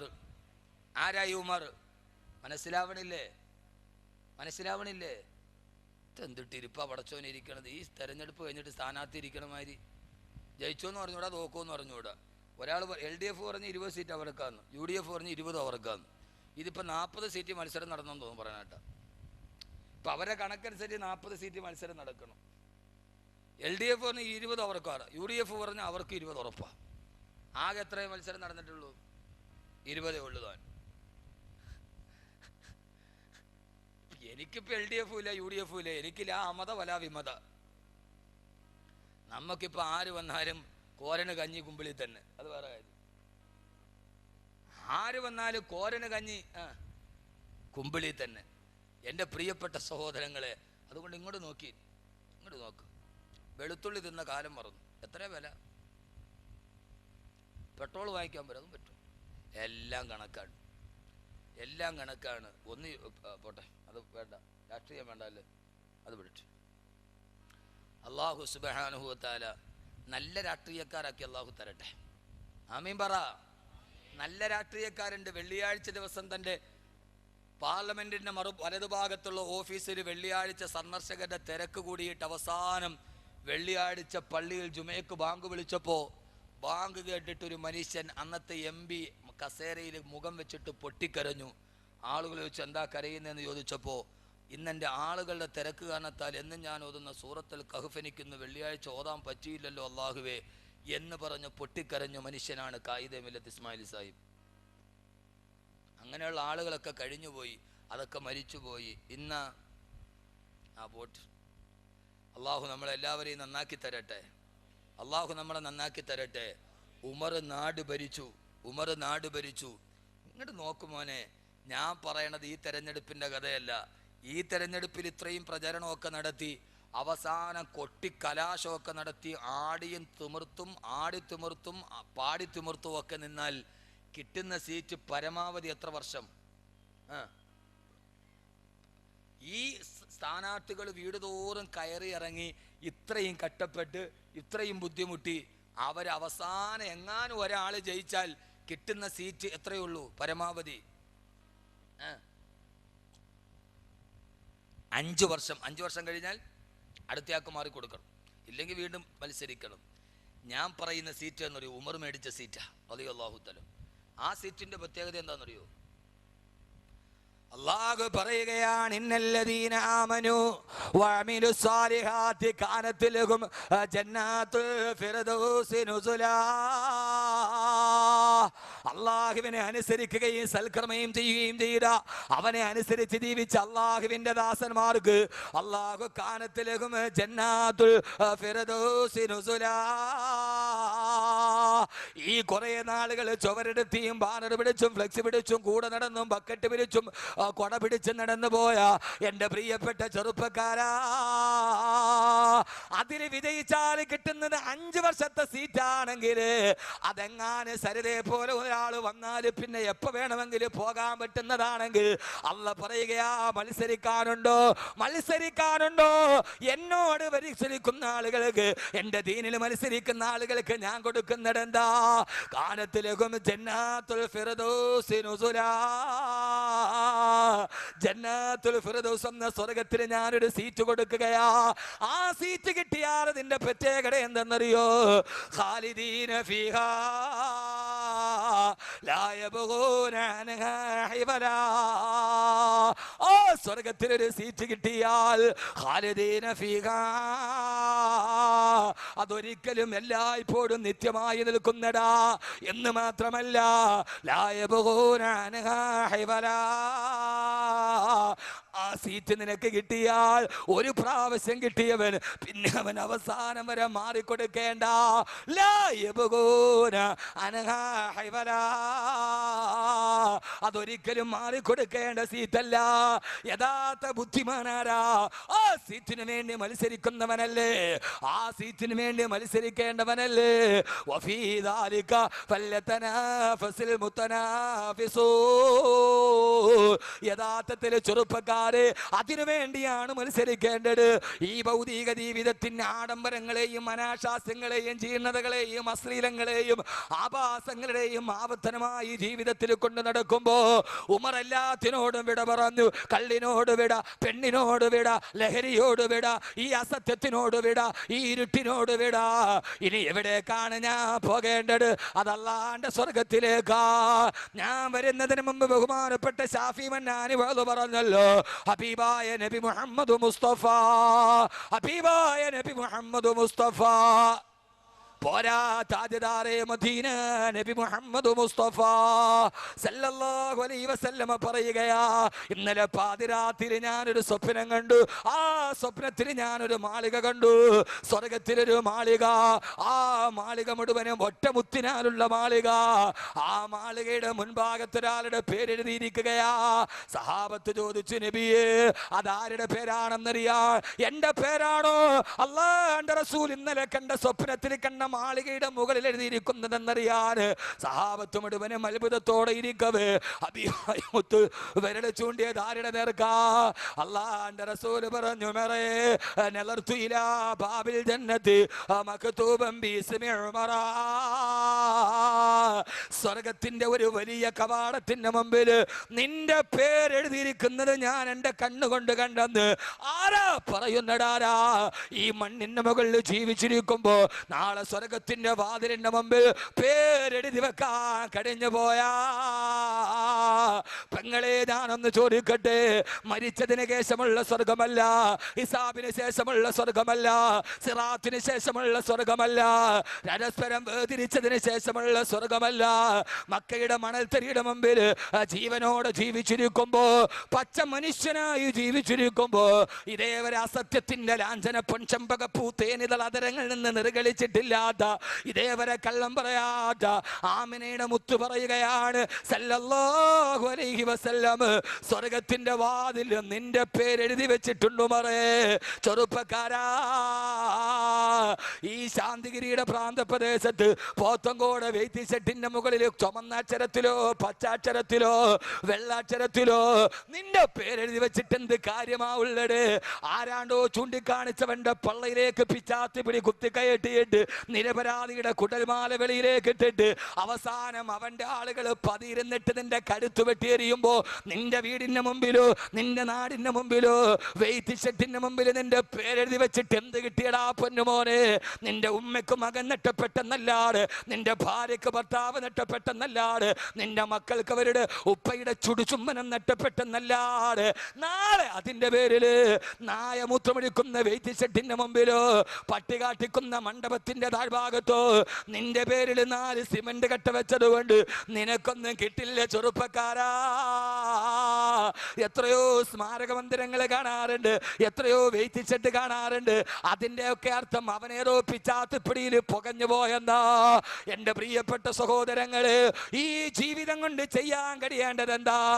ഇവിടെ ജീവിച്ചിരിക്കുമ്പോ, മണ്ണിന്റെ മുകളിൽ ജീവിച്ചിരിക്കുമ്പോ, മരിച്ചതിന് ശേഷമല്ല, പടച്ചറപ്പിന്റെ സ്വർഗത്തിന്റെ വാതിലിന്റെ മുമ്പിൽ അവനവന്റെ പേരെഴുതി വെക്കാൻ കഴിഞ്ഞാൽ, ചെറുപ്പക്കാരാ, ഇല്ല തിരിച്ചിനി കിട്ടില്ലൊരിക്കലും, മുല്ലതൻ പൂ പോൽ ചിരിക്കും ഈ യൗവനം. ഈ മുല്ലമൊട്ട് പോലെ ചിരിക്കുന്ന യൗവനമിന് തിരിച്ചു കിട്ടില്ല. ഇവിടത്തെ വെയിറ്റ് ഷെഡിന്റെ പേരിനല്ല, അള്ളാന്റെ സ്വർഗത്തിന്റെ മുകളിൽ എൻ്റെ പേരെഴുതിയിട്ടുണ്ടെന്ന് ഉറപ്പിക്കാൻ നമ്മുടെ ജീവിതത്തിന് കഴിയണം. അള്ളാഹു തൗഫീക്ക് നൽകട്ടെ. ആമീൻ പറ. ഞാൻ ഇത്ര ഉഷാറായിട്ട് വാള് പറഞ്ഞിട്ട് ആമീൻ പറഞ്ഞ ഞാൻ നിർത്തിയിട്ട് പോയി എൻ്റെ ജോലിക്ക്. എനിക്കിപ്പോൾ ഇത് വലിയ തീവണ്ടി ഓടിക്കണ കേസൊന്നും അല്ല. ഇത് കിട്ടിയ ഒരു സമയം, വല്ലപ്പോഴൊക്കെ ഇപ്പം ഇങ്ങനെയൊക്കെ ഒരു സമയം കിട്ടുക. നേരത്തെ ഒക്കെ എപ്പോഴും ഉണ്ട്. ഇപ്പോൾ വല്ലപ്പോഴൊക്കെയാണ് തിരുവനന്തപുരം, നമ്മുടെ നാട്ടിൽ നമുക്കിങ്ങനെ ഒരുമിച്ച് കൂടാൻ പറ്റുക. ആ സമയത്ത് കിട്ടിയ സമയം പാഴാക്കണ്ടെന്ന് വിചാരിക്കുമ്പോൾ നിങ്ങൾ ഇല്ലൻ്റെ മുകളിൽ സ്റ്റാമ്പ് ഒട്ടിച്ചമാര് ഒരുമാതിരി ഈ ഫ്രീസറിൽ വെച്ച് ബ്ലോക്കോട് ഇരിക്കണമായിരുന്നു. ഒരാമീനെങ്കിലും പറയണ്ടേ? സ്വർഗത്തിൻ്റെ മുകളിൽ പേരെഴുതണമെങ്കിൽ ആമീൻ കൊണ്ടേ കഴിയൂ, വേറൊന്നും കൊണ്ട് കഴിയൂല. വെയിറ്റ് ഷെഡിൻ്റെ മുകളിൽ ഒരു രാഷ്ട്രീയക്കാർക്കോ ഒരാൾക്കും എന്നോട് സങ്കടം തോന്നരുത്, എന്നോട് പ്രയാസവും തോന്നരുത്. ആ എഴുതിയത് പടച്ചറപ്പിൻ്റെ ദീനിനു വേണ്ടിയാണെങ്കിൽ നാളെ നീ സ്വർഗത്തിലെ പറവകളെ പോലെ പച്ചക്കുപ്പയുടെ മുമ്പിൽ ചുറ്റിക്കളിക്കും. നിന്റെ പേര് നാട്ടുകാർ ഓർത്തു എപ്പോ? നീ മരിച്ചത് അള്ളാന്റെ ദീനിനു വേണ്ടിയാണെങ്കിൽ നീ നാളെ പച്ചക്കുപ്പയുടെ കീഴിൽ ചുറ്റിപ്പറക്കുന്ന സ്വർഗത്തിലെ പറവകളെ പോലെയാ. അല്ലെങ്കിൽ ഇതുകൊണ്ട് എന്താ നേടിയത്? ഊരിൻ്റെ വിരിമാറിൽ ഞങ്ങളുടെ നേതാവുണ്ടെങ്കിൽ ഇക്കൊടിയാണ് കട്ടായം, പകരം ഞങ്ങൾ ചോദിക്കുമെന്ന് പറഞ്ഞ് ആ പകരത്തിൻ്റെ കണക്കെടുപ്പിലാണ് കുടൽമാല വെളിയിലേക്ക് വന്നത്. ഒന്നും നേടാനില്ല. പക്ഷേ ഈ ഭൂമിയിലിരിക്കുമ്പോൾ അതാണ് മഹാൻ. മഹാനാരാ? മഹാനാരാ? മഹാൻ എന്ന് പറഞ്ഞാൽ ഇപ്പം മഹാന്മാർക്ക് ഒരു കുഴപ്പമില്ല, ക്ഷാമവേ ഇല്ല, എല്ലാവരും മഹാന്മാരാ. അവരവർ തന്നെ പറയുക, അവരവർ തന്നെ അവനവനെ മഹാനാക്കുന്ന കാലഘട്ടത്തിൽ നമ്മൾ ജീവിച്ചിരിക്കുക. മഹാന്മാർ ഒരാൾ പ്രസംഗിക്കുക, ഞാൻ ഇത്രയും വലിയ മഹാനാകുമെന്ന് ഞാൻ തന്നെ കരുതിയിരുന്നില്ല. അങ്ങനെ മഹാനാക്കുകയാണ് അവർ. അവനവൻ്റെ ആണ്ട് നേർച്ച അവനവൻ തന്നെ നടത്തുക. എടാ, ഇത് ആരെ ആണ്ട് നേർച്ച? എൻ്റെ ആണ്ട് നേർച്ച. അവനവൻ്റെ ആണ്ട് നേർച്ച അവനവൻ തന്നെ നടത്തുകയാണ്. ആ ഒരു കാലത്താണ് നമ്മൾ ജീവിച്ചിരിക്കുന്നത്. എങ്ങോട്ടായി ആളുകൾ എഴുന്നേറ്റ് പോകുന്നു? അവിടെ എന്തോ വല്ല ആക്സിഡൻറ്റോ എന്തെങ്കിലും ആയിരിക്കും. അവിടെ ഒന്നുമില്ല, ആരും ഓടണ്ട, എല്ലാവരും അവിടെ തന്നെ ഇരിക്കുന്നു. എങ്ങോട്ട് പോകാനാ? എവിടേക്ക് പോകാനാ? അവിടെ ഇരി. അവിടെ എന്തെങ്കിലും നടന്നിട്ടുണ്ടെങ്കിൽ വെച്ചാൽ അതങ്ങോട്ട് കഴിഞ്ഞ് പൊക്കോളൂ. വല്ല ആക്സിഡൻറ്റ് എന്തെങ്കിലും ആയിരിക്കും. റോഡ് സൈഡല്ലേ. ഞാൻ ആദ്യം പറഞ്ഞില്ല, ഇപ്പം മനസ്സിലായ ഞാൻ മഹാനാന്ന്. ഞാൻ പറഞ്ഞില്ലേ? അപ്പം എന്താണെന്നറിയോ, അവനവനെ തന്നെ നമ്മൾ പറയരുത്. ഇപ്പം ഇവിടെ ആരോ അനൗൺസ്മെൻറ്റ് ചെയ്തപ്പോൾ പറഞ്ഞു, അഹമ്മദ് കബീർ വാക്കബി സൂഫി ചക്രവാളത്തിലെ സൂര്യ തേജസ് എന്ന്. അങ്ങനെയൊന്നും പറയരുത്. അതൊക്കെ അള്ളാഹുവിൻ്റെ വലിയ ആരിഫ്യങ്ങളും വലിയ ഔലിയാക്കളും അവർക്ക് വേണ്ടി ഉപയോഗിക്കുന്ന പദമാണ്. ആ പദമൊന്നും അഹമ്മദ് കബീറിനെ പോലെയുള്ള ആളുകളെ കുറിച്ച് പറയരുത്. കുട്ടികളൊരാവേശത്തിൽ, ഈ കുട്ടികൾ ഭയങ്കര കുട്ടികളെ, എന്നെ പ്രസംഗത്തിന് ബുക്ക് ചെയ്തിട്ട് എൻ്റെ വീടിൻ്റെ മതിൽ വാൾ പോസ്റ്റ് ഒട്ടിച്ച ആളുകളാകുമാർ. ഞാൻ ഒരു ദിവസം രാവിലെ കോഴിക്കോട് നിന്ന് വാദം കഴിഞ്ഞ് വെള്ളിയാഴ്ച രാവിലെ വീട്ടിൽ വന്ന് നോക്കുമ്പോൾ ഞാൻ പുതിയതായിട്ട് പണിത വീടിനെ നല്ല പെയിൻ്റ് അടിച്ചിട്ട് ഒരാഴ്ച ആയില്ല. അതിന് മുമ്പ് ഞാൻ നോക്കിയപ്പോൾ ഞാൻ തന്നെ ചിരിച്ചുകൊണ്ടിരിക്കുന്നു. നോക്കിയപ്പോൾ സിറാജുൽ ഹുദ യൂത്ത് ഫെഡറേഷൻ്റെ ആഭിമുഖ്യത്തിൽ അഹമ്മദ് കബീർ വാക്കവി പോത്തങ്കോട് പ്രസംഗിക്കുന്നെന്ന് എൻ്റെ വീടിൻ്റെ ചുമരിൽ വാൾ പോസ്റ്റ് ഒട്ടിച്ച മഹാന്മാരാണ് ഇവർ. അതോർത്തിട്ട് ഞാൻ വരുമ്പോഴാണ്, കയറി വരുമ്പോൾ എന്താ ഇവിടെ നിന്ന് പോകാം, എന്താ ഡ്രാക്കുള പറഞ്ഞതാ. അതുകൊണ്ട് നമ്മൾ പല കാര്യങ്ങളും ഒക്കെ പറയുമ്പോൾ ആ പറയുന്ന കാര്യങ്ങൾ വളരെ ശ്രദ്ധിച്ചേ പറയാവുള്ളൂ. അനൗൺസ്മെൻറ്റ് ചെയ്യുമ്പോൾ വല്ലാതെ അങ്ങോട്ട് പൊക്കിക്കളയരുത്.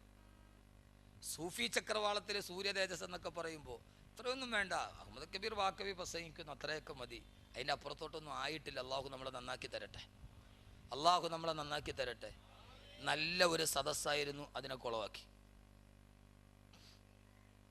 ഇത്രയേ ഉള്ളൂ നമ്മുടെ ഈമാനൊക്കെ. അള്ളാഹു നമ്മളെല്ലാവരെയും കാത്തുരക്ഷിക്കട്ടെ. അപകടത്തിൽ നിന്ന് അള്ളാഹു കാത്തുരക്ഷിക്കട്ടെ. പ്രയാസത്തിൽ നിന്ന് അള്ളാഹു കാത്തുരക്ഷിക്കുമാറാകട്ടെ. നമ്മളെല്ലാവരും ഉമറിനെ കുറിച്ച് പഠിച്ചെന്താ? റളിയല്ലാഹു തആലാൻഹു. ഉമർ റളിയല്ലാഹു തആലാൻഹു പാതിരാ സമയമാകുമ്പോൾ തൻ്റെ നാട് ഭരിക്കുമ്പോൾ രാത്രിയിൽ ഉറങ്ങിയിട്ടില്ല. ഉറങ്ങാതെ തൻ്റെ ജനങ്ങളുടെ പ്രജകളുടെ ക്ഷേമം അന്വേഷിച്ച് നടക്കുമായിരുന്നു സയ്യിദുന ഉമർ ബിനുൽ ഖത്താബ്. സയ്യിദുന ഉമർ ബിനുൽ ഖത്താബ് സയ്യിദുന ഉമർ ബിനുൽ ഖത്താബ് റളിയല്ലാഹു തആല. പോയവരൊക്കെ തിരിച്ചു വന്നു. എന്താ സംഭവം? എന്താ പോയാരും വന്നില്ല? എന്തു പറ്റിയതാ? പോയില്ലേ?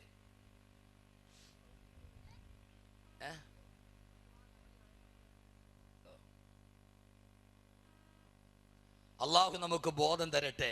മാറാൻ പറ്റുമെങ്കിൽ ഇവിടെ വെച്ച് മാറണം.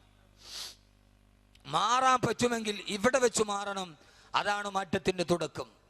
ഈ ഉമർ റളിയല്ലാഹു തആല അൻഹു പല സമയത്തും ഉമർ റളിയല്ലാഹു തആല അൻഹുവിനെ നാമൊക്കെ പ്രസംഗിക്കുക. ഉമർ റളിയല്ലാഹു തആല ഒരു രാത്രിയിൽ ഉറങ്ങിയിട്ടില്ല. തൻ്റെ ആളുകളുടെ പ്രജകളുടെ ക്ഷേമം അന്വേഷിച്ച് രാത്രിയിൽ ഉറക്കമിളച്ച് നടന്ന നീതിയുടെ ഭരണാധികാരിയാണ് സയ്യിദുന ഉമർ ബിനുൽ ഖത്താബ്.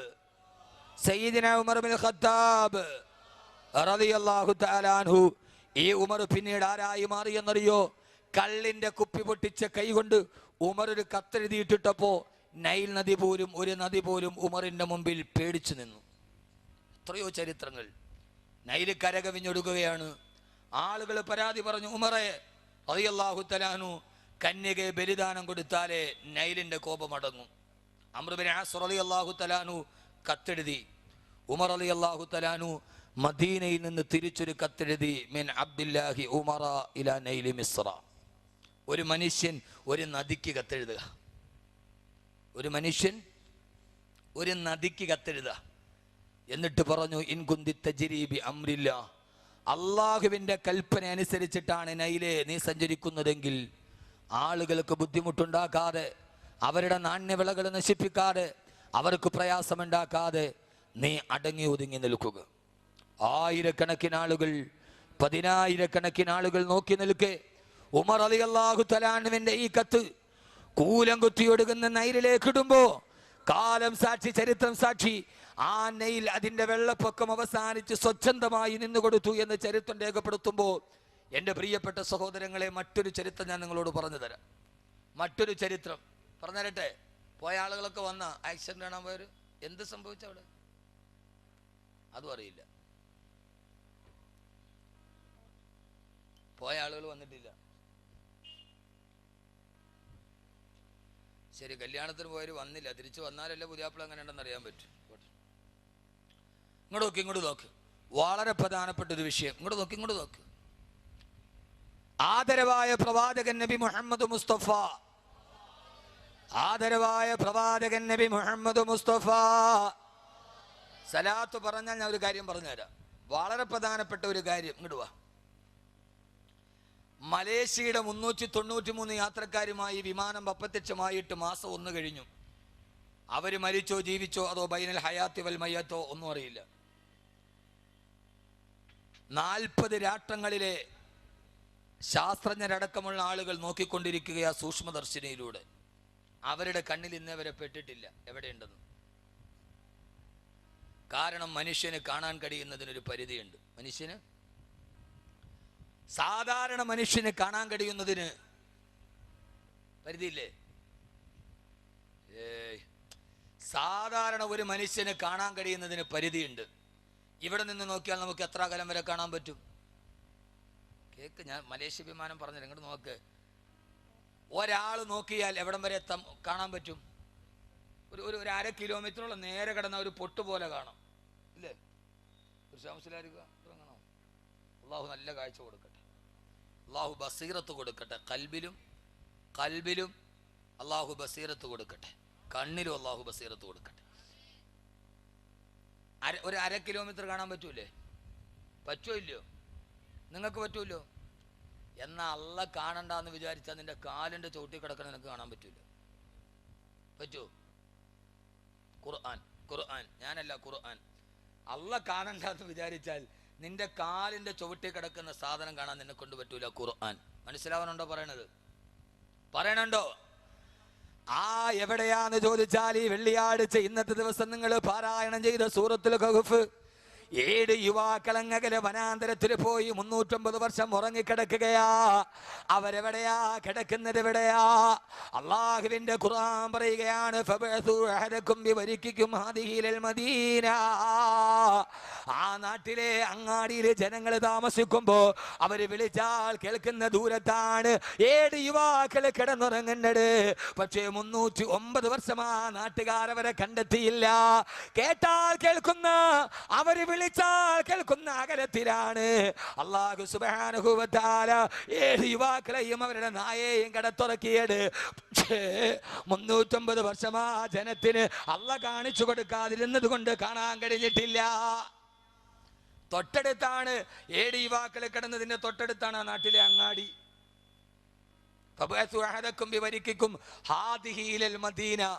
ആ അങ്ങാടി അവര് കിടന്നതിന്റെ വിളിയടയാളത്തിനപ്പുറമാ. ആ അങ്ങാടിയിലാണെങ്കിലോ ധാരാളം കടകളുണ്ട്. അങ്ങാടിയിൽ എങ്ങനെ മനസ്സിലായി? ഭക്ഷണം വാങ്ങിക്കാൻ വിട്ടപ്പോ 7 പേരിൽ ഒരാളെ പറഞ്ഞു വിട്ടപ്പോ അവര് പറഞ്ഞത് ഫല്യൻളുർ അയ്യുഹ അസ്കാ തആമ, ഏറ്റവും നല്ല ഭക്ഷണം എവിടെ കിട്ടുമെന്ന് അന്വേഷിക്കാനാണ്. അപ്പൊ ഒന്നിലധികം ഭക്ഷണം കിട്ടുന്ന സ്ഥലം അവിടെ ഉണ്ടാവണ്ടേ? ഖുർആൻ ഇങ്ങനെ ഒന്ന് ചിന്തിച്ചു നോക്ക്. അപ്പൊ അങ്ങാടിയിൽ ധാരാളം ആളുകളുണ്ട്, കടയുണ്ട്. അവര് വിളിച്ചാൽ കേൾക്കുന്ന ദൂരത്തിനപ്പുറമാണ്. 309 വർഷം 7 യുവാക്കളെ അള്ളാഹു ഉറക്കിയത് അവര് കണ്ടില്ല.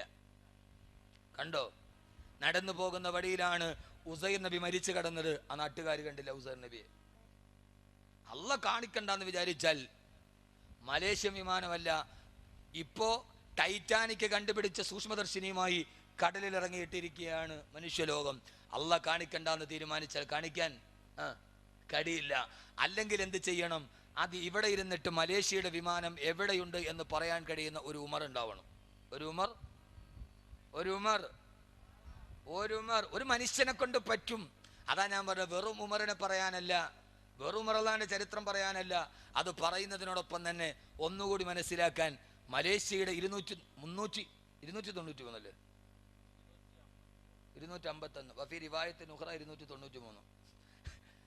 യാത്രക്കാർ എവിടെ എന്ന് പറയാൻ അല്ലെങ്കിൽ ഒരു ഉമർ ഉണ്ടാവണം. റളിയല്ലാഹു അൻഹു ഉമർ എന്നുണ്ടെങ്കിൽ പറഞ്ഞേനെ. പറയില്ലേ?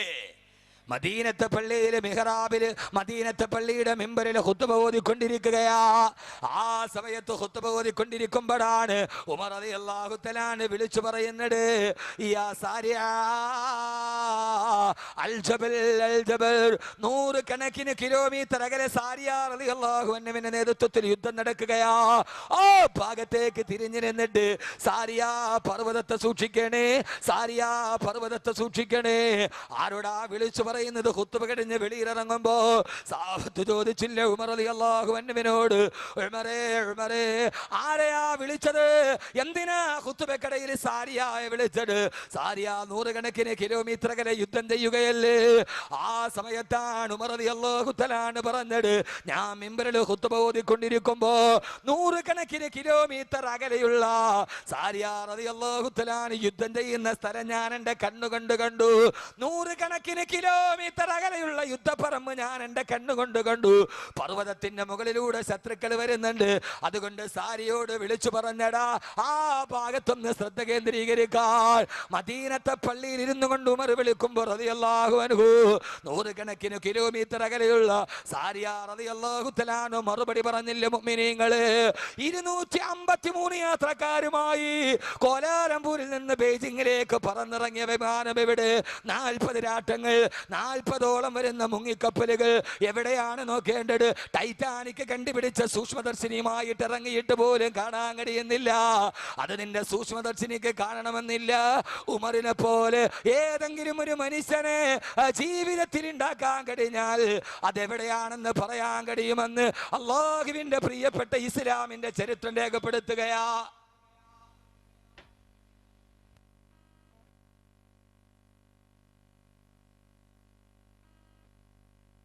KL-21G 9646 ആ വാഹനം ഒന്ന് ഉടമയെന്ന് പോയി മാറ്റി കൊടുക്കണം.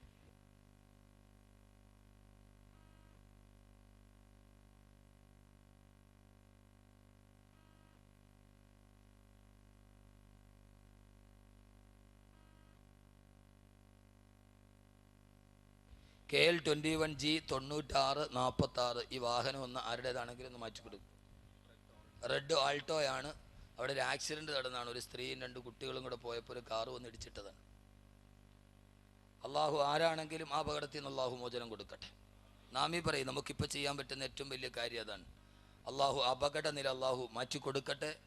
അള്ളാഹു ഒരു അംഗഭംഗവുമില്ലാതെ ഒരു പ്രയാസവുമില്ലാതെ ഈ സദസ്സിൻ്റെ ഈ സ്വലാത്തിൻ്റെ ബറക്കത്ത് കൊണ്ട് ആരുമാകട്ടെ അള്ളാഹു ഇത് മാറ്റിക്കൊടുക്കട്ടെ. അവരെ നമ്മൾക്കറിയില്ല. പക്ഷെ ഒരു കാര്യം ഉറപ്പാണ്, ആ ആക്സിഡൻറ്റിൽപ്പെട്ട അമ്മയും 2 മക്കളും ജീവിതത്തിൽ എന്തെങ്കിലും ഒരു നന്മ ചെയ്തിട്ടുണ്ടാവും. അല്ലെങ്കിൽ അവരറിയാത്ത ആളുകൾ ഇന്നിവിടെ ആമീൻ പറയില്ല. അതാരും ആയിക്കൊള്ളട്ടെ. എന്തെങ്കിലും ഒരു നന്മ അള്ളാഹ്ക്ക് ഇഷ്ടപ്പെടുന്നോ ദൈവത്തിന് ഇഷ്ടപ്പെടുന്നോ എന്തെങ്കിലും ഒരു നന്മ ചെയ്തിട്ടുണ്ടാവും ജീവിതത്തിൽ, അത് ഉറപ്പാണ്. ഞാനതുകൊണ്ട് ആദ്യമേ പറഞ്ഞത്, ആളുകൾ മുഴുവനും നിങ്ങൾ റോഡിൽ നിന്ന് അകത്തോട്ട് കയറിയിരിക്ക്, പറ്റുന്നിടത്തോളം സമയം അവിടെ ഇരുന്ന് കേക്ക്. ആക്സിഡൻ്റ് ആവാൻ സാധ്യതയുണ്ട് എന്ന് ഞാൻ ആദ്യം തന്നെ പറഞ്ഞതാണ്. അള്ളാഹു എല്ലാ പ്രയാസങ്ങളും മാറ്റി തരട്ടെ. അള്ളാഹു മാറ്റി തരട്ടെ. ആ വിഷയത്തിൻ്റെ ഫ്ലുവൻസ് അങ്ങ് പോയല്ലോ ഉടച്ചോനെ എൻ്റെ ഇടയിൽ. അതുകൊണ്ട് മലേഷ്യൻ വിമാനം എവിടെയുണ്ടെന്ന് കണ്ടുപിടിക്കണമെങ്കിൽ ആർക്ക് കഴിയും? ഉമറിനെ പോലൊരു മനുഷ്യന് കഴിയും. കാരണം മദീനത്തെ പള്ളിയുടെ മിമ്പറിലിരുന്നിട്ട് കിലോമീറ്റർ അകലെയുള്ള കാഴ്ച കാണാൻ കഴിഞ്ഞ ഒരു മനുഷ്യൻ, ഒരു സൂക്ഷ്മദർശിനിയും വേണ്ട. അള്ളാഹു കാണാൻ തൗഫീക്ക് നൽകട്ടെ. അള്ളാഹു കാണാൻ തൗഫീക്ക് നൽകട്ടെ. എന്താ കാണാൻ പറ്റൂലേ? പറ്റോ ഇല്ലയോ? ഞാൻ നല്ല വാത് പറഞ്ഞുതരാം. ഇത് എപ്പടി വാത് ഇങ്ങനെ പറഞ്ഞുകൊണ്ട് ഒരു കാര്യം ഒരു അപ്ഡേറ്റ് പറയണ്ടേ? കാണാൻ പറ്റുമോ ഇല്ലയോ? അപ്പം ചോദിക്കും, ഉസ്താദെ ഇവിടെ എന്താ ഈ സ്ഥലത്തിൻ്റെ പേര്? പോത്തങ്കോട്. മാറ്റിയാൽ കൊള്ളായിരുന്നു. പോത്തങ്കോട് അടുത്ത് ഈ സ്ഥലത്തിരിക്കുമ്പോൾ ഇവിടെ ഇരുന്നുകൊണ്ട് പസഫിക് മഹാസമുദ്രത്തിൻ്റെ ഉള്ളിൽ കിടക്കുന്ന ഒരു വിമാനത്തിൻ്റെ അവശിഷ്ടം ഒരു മനുഷ്യന് പറയാൻ പറ്റോ ഇല്ലയോ? പറ്റോ ഇല്ലയോ? ഇല്ലേ? അതുണ്ട്. അവനേതോ ജോസഫിൻ്റെ ആളാണ്. ജോസഫിൻ്റെ ആളാണ്. പറ്റും എന്ന് ഞാൻ പറയും. ഒരൊറ്റ നിബന്ധന, ഇവിടെ ഇരുന്നിട്ട് ലോകത്ത് ടൈറ്റാനിക് കണ്ടുപിടിച്ച സൂക്ഷ്മദർശിനിക്ക് പറ്റാത്തത് ഈ കണ്ണുകൊണ്ട് നിനക്ക് കഴിയും. പറയട്ടെ ഒരൊറ്റ നിബന്ധന. ചെയ്യാൻ പറ്റുമോ? നിനക്ക് പറയാം. ആ അണ്ണാച്ചി സ്വാമി വന്നിട്ട് കണ്ണടച്ചിട്ട് ഹിപ്നോട്ടിസം നടത്തിയിട്ട് മലേഷ്യൻ വിമാനം എവിടെയാന്ന് പറഞ്ഞു കൊടുത്തല്ലോ. അതിനൊക്കെ അപ്പുറം പറയാൻ കഴിയുന്നത് മുസ്ലിമേ നിനക്കാണ്. ഞാൻ പറയാം, ഞാനൊരു അവകാശവാദം പറയല്ല. ആദരവായ പ്രവാചകൻ നബി മുഹമ്മദ് മുസ്തഫ സല്ലല്ലാഹു അലൈഹി വസല്ലമ പറയുകയാണ്, ലൗലാ അന്ന ശയാതീന യഹ്റൂമൂന അലാ ഖുലൂബി ബനി ആദം ലനളറു ഇലാ മലകൂതി സമാ. എപ്പോഴാണോ ആദമിന്റെ മക്കളുടെ ഹൃദയത്തിൽ നിന്ന് പിശാച് വെളിയിലാവുക, ആരുടെ ഹൃദയത്തിൽ നിന്നാണോ പിശാച് വെളിയിലേക്ക് പോവുക, ആ സമയത്ത് ഈ ഭൂമിയിൽ ഇരുന്നു കൊണ്ട് ലനളറു ഇലാ മലകൂതി സമാ, ആകാശത്തിന് അപ്പുറത്ത് നടക്കുന്ന രഹസ്യങ്ങൾ ഈ ഭൂമിയിൽ ഇരുന്നു കൊണ്ട് വിളിച്ചു പറയാൻ അവന് കഴിയുമെന്ന് പിശാച് ഹൃദയത്തിൽ കിടന്നിട്ടില്ലാത്ത, ഇബ്ലീസ് ഹൃദയത്തിൽ കിടന്നിട്ടില്ലാത്ത, അഭിസാരികൾ ഹൃദയത്തിൽ കിടന്നിട്ടില്ലാത്തൊരു മുത്തക്കിയായ മനുഷ്യര് ഈ ഭൂമിയിൽ ഇരുന്നിട്ട് ആകാശത്തിന്റെ ഏഴാകാശത്തിനപ്പുറം നടക്കുന്ന രഹസ്യങ്ങൾ വിളിച്ചു പറയാൻ കഴിയുമെന്ന് ആദരവായ പ്രവാചകൻ നബി മുഹമ്മദ് മുസ്തഫ, ഹബീബായ നബി മുഹമ്മദ് മുസ്തഫ, ആദരവായ പ്രവാചകൻ നബി മുഹമ്മദ് മുസ്തഫ. അങ്ങനെയുള്ള ആളുകൾ ഉണ്ടായിട്ടുണ്ട്. ബാബിലോണിൽ ഇരുന്നിട്ട് ആകാശത്തിന്റെ രഹസ്യം പറയാൻ ഇബ്രാഹിം നബി അലൈഹിസ്സലാത്തു വസ്സലാമിന് കഴിഞ്ഞിട്ടുണ്ടെങ്കിൽ മദീനത്തെ പള്ളിയുടെ മിഹ്റാബിൽ ഇരുന്നിട്ട് 100 കണക്കിന് കിലോമീറ്റർ അപ്പുറം നടക്കുന്ന കാര്യം ഉമർ റളിയല്ലാഹു അൻഹുവിന് കഴിഞ്ഞിട്ടുണ്ടെങ്കിൽ 253 യാത്രക്കാരെ കാണാൻ, അവശിഷ്ടങ്ങളെ കാണാൻ, ആകാശ ഭൂമികളുടെ ഇടയിലുള്ള രഹസ്യത്തെ വിളിച്ചു പറയാൻ മനുഷ്യന്റെ മനസ്സിന് കഴിയും. പക്ഷേ ഒരൊറ്റ നിബന്ധനയുള്ളൂ, അവന്റെ ഹൃദയത്തിന്റെ ഉള്ളിൽ ഇബ്ലീസ് കൂടാൻ പാടില്ല, അവന്റെ ഹൃദയത്തിന്റെ ഉള്ളിൽ പിശാച് കൂടുകെട്ടാൻ പാടില്ല, അവൻ മദ്യത്തിന്റെ അടിമയാവാൻ പാടില്ല, അവൻ മദിരാസിയുടെ അടിമയാവാൻ പാടില്ല, അവൻ അശ്ലീലതകൾ പറയാൻ പാടില്ല, അവൻ ജീവിതത്തിൽ വിശുദ്ധി കാത്തു സൂക്ഷിക്കുന്നവനായിരിക്കണം. അവന്റെ ഹൃദയത്തിന്റെ ഉള്ളിൽ, അവന്റെ ശരീരത്തിന്റെ ഉള്ളിൽ ഒരു തുള്ളി ഹറാം പോലും കിടക്കാൻ പാടില്ല. അവരാണ് മഹാന്മാര്. അല്ലാതെ കെട്ടിപ്പൊക്കി ഉണ്ടാക്കിയ വിഗ്രഹങ്ങളല്ല. 1000 പേര് പുറകിൽ നിന്ന് തക്ബീർ വിളിച്ചിട്ട് കറാമത്ത് നെറ്റ്വർക്കായിട്ട് പ്രചരിപ്പിച്ചിട്ട് മഹാനാവരല്ല. മഹാനാരെന്നറിയോ? ആ മനുഷ്യന് ഏറ്റവും വലിയ അത്ഭുതം കഴിഞ്ഞെങ്കിൽ അതാണ് സയ്യിദുനാ ഉമർ ഇബ്നുൽ ഖത്താബ് റളിയല്ലാഹു തആല അൻഹു. ഇതെന്തൊരു മനുഷ്യനാണ്! കാരണം ആ മനുഷ്യൻ ജീവിച്ചത് അങ്ങനെയാണ്. നിങ്ങൾക്കറിയോ, ഉമർ റളിയല്ലാഹു തആല അൻഹുവിന്റെ പ്രിയപ്പെട്ട മകൻ ഒരു ദിവസം പെരുന്നാളിന് അന്ന് തലേ ദിവസം രാത്രി, പിറ്റേ ദിവസം പെരുന്നാളാണ്. നമസ്കാരം കഴിഞ്ഞ് റമളാനിലെ നോമ്പും കഴിഞ്ഞ് പെരുന്നാളിന്റെ ദിവസം തലേ ദിവസം രാത്രിയായി. നമ്മുടെ മക്കൾക്ക് നമ്മൾ വസ്ത്രം വാങ്ങിച്ചു കൊടുക്കുന്ന, നമ്മുടെ മക്കൾക്ക് നമ്മൾ പുതിയ ഉടുപ്പുകൾ വാങ്ങിക്കുന്ന സമയം മകനായ അബ്ദുല്ലാഹി ഇബ്നു ഉമർ വന്നിട്ട് ഉപ്പയോട് പറഞ്ഞു, ഉപ്പാ നാളെ പെരുന്നാളിന്റെ ദിവസമാണ്, പക്ഷേ ഈ മകനിടാൻ ഒരു പുതിയ വസ്ത്രം പോലും ഇല്ല ഉപ്പാ. 62 പ്രാവശ്യം കീറിയിട്ട് തുന്നിക്കളഞ്ഞ് വസ്ത്രം കാണിച്ചിട്ട് ഉപ്പയോട് പറയുകയാണ് മകന്. അല്ലാഹു അൻഹുവിനെ കഴിഞ്ഞിട്ടുണ്ടെങ്കിൽ 253 യാത്രക്കാരെ കാണാൻ, അവശിഷ്ടങ്ങളെ കാണാൻ, ആകാശഭൂമികളുടെ ഇടയിലുള്ള രഹസ്യത്തെ വിളിച്ചു പറയാൻ മനുഷ്യന്റെ മനസ്സിന് കഴിയും. പക്ഷേ ഒരൊറ്റ നിബന്ധനയുള്ളൂ, അവന്റെ ഹൃദയത്തിന്റെ ഉള്ളിൽ ഇബ്ലീസ് കൂടാൻ പാടില്ല, അവന്റെ ഹൃദയത്തിന്റെ ഉള്ളിൽ പിശാച് കൂടുകെട്ടാൻ പാടില്ല, അവൻ മദ്യത്തിന്റെ അടിമയാവാൻ പാടില്ല, അവൻ മദിരാസിയുടെ അടിമയാവാൻ പാടില്ല, അവൻ അശ്ലീലതകൾ പറയാൻ പാടില്ല, അവൻ ജീവിതത്തിൽ വിശുദ്ധി കാത്തു സൂക്ഷിക്കുന്നവനായിരിക്കണം. അവന്റെ ഹൃദയത്തിന്റെ ഉള്ളിൽ, അവന്റെ ശരീരത്തിന്റെ ഉള്ളിൽ ഒരു തുള്ളി ഹറാമ് പോലും കിടക്കാൻ പാടില്ല. അവരാണ് മഹാന്മാര്. അല്ലാതെ കെട്ടിപ്പൊക്കി ഉണ്ടാക്കിയ വിഗ്രഹങ്ങളല്ല. 1000 പേര് പുറകിൽ നിന്ന് തക്ബീർ വിളിച്ചിട്ട് കറാമത്ത് നെറ്റ്വർക്കായിട്ട് പ്രചരിപ്പിച്ചിട്ട് മഹാനാവരല്ല. മഹാനാരെന്നറിയോ? ആ മനുഷ്യന് ഏറ്റവും വലിയ അത്ഭുതം കഴിഞ്ഞെങ്കിൽ അതാണ് സയ്യിദുനാ ഉമർ ഇബ്നുൽ ഖത്താബ് റളിയല്ലാഹു തആല അൻഹു. ഇതെന്തൊരു മനുഷ്യനാണ്! കാരണം ആ മനുഷ്യൻ ജീവിച്ചത് അങ്ങനെയാണ്. നിങ്ങൾക്കറിയോ, ഉമർ റളിയല്ലാഹു തആല അൻഹുവിന്റെ പ്രിയപ്പെട്ട മകൻ ഒരു ദിവസം പെരുന്നാളിന് അന്ന് തലേ ദിവസം രാത്രി, പിറ്റേ ദിവസം പെരുന്നാളാണ്.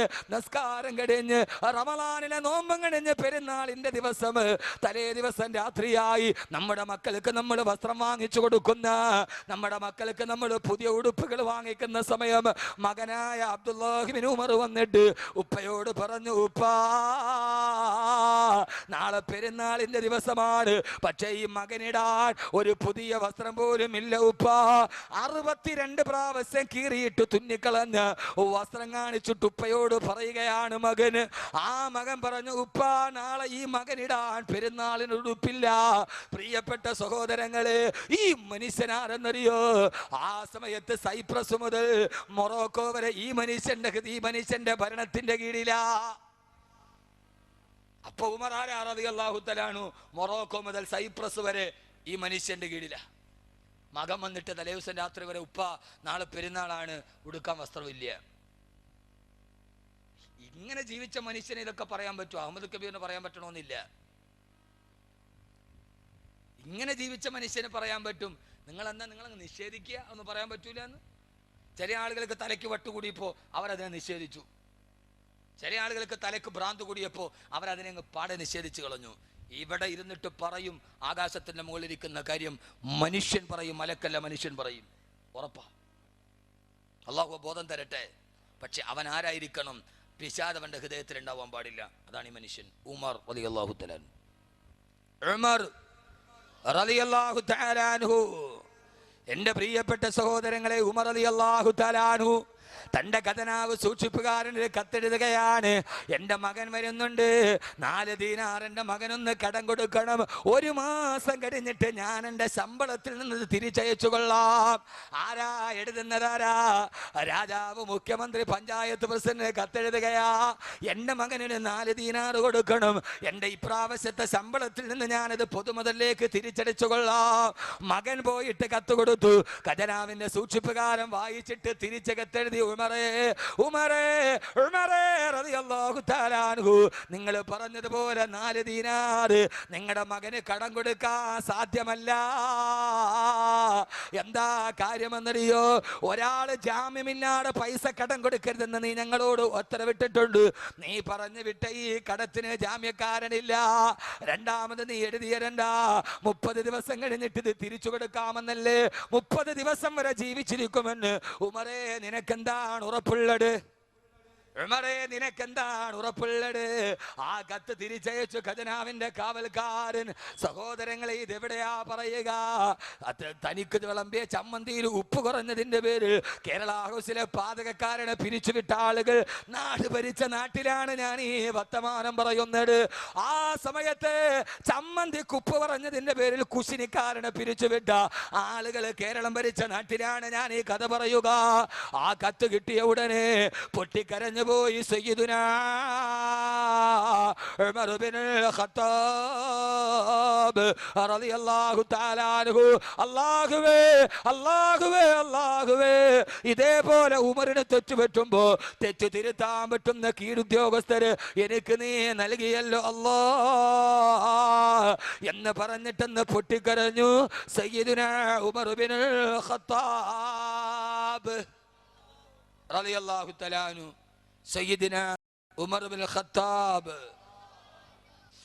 പിന്നീട് നമ്മൾ ഉമറിനെ കുറിച്ച് ചരിത്രത്തിൽ കേട്ടത് റളിയല്ലാഹു അൻഹു.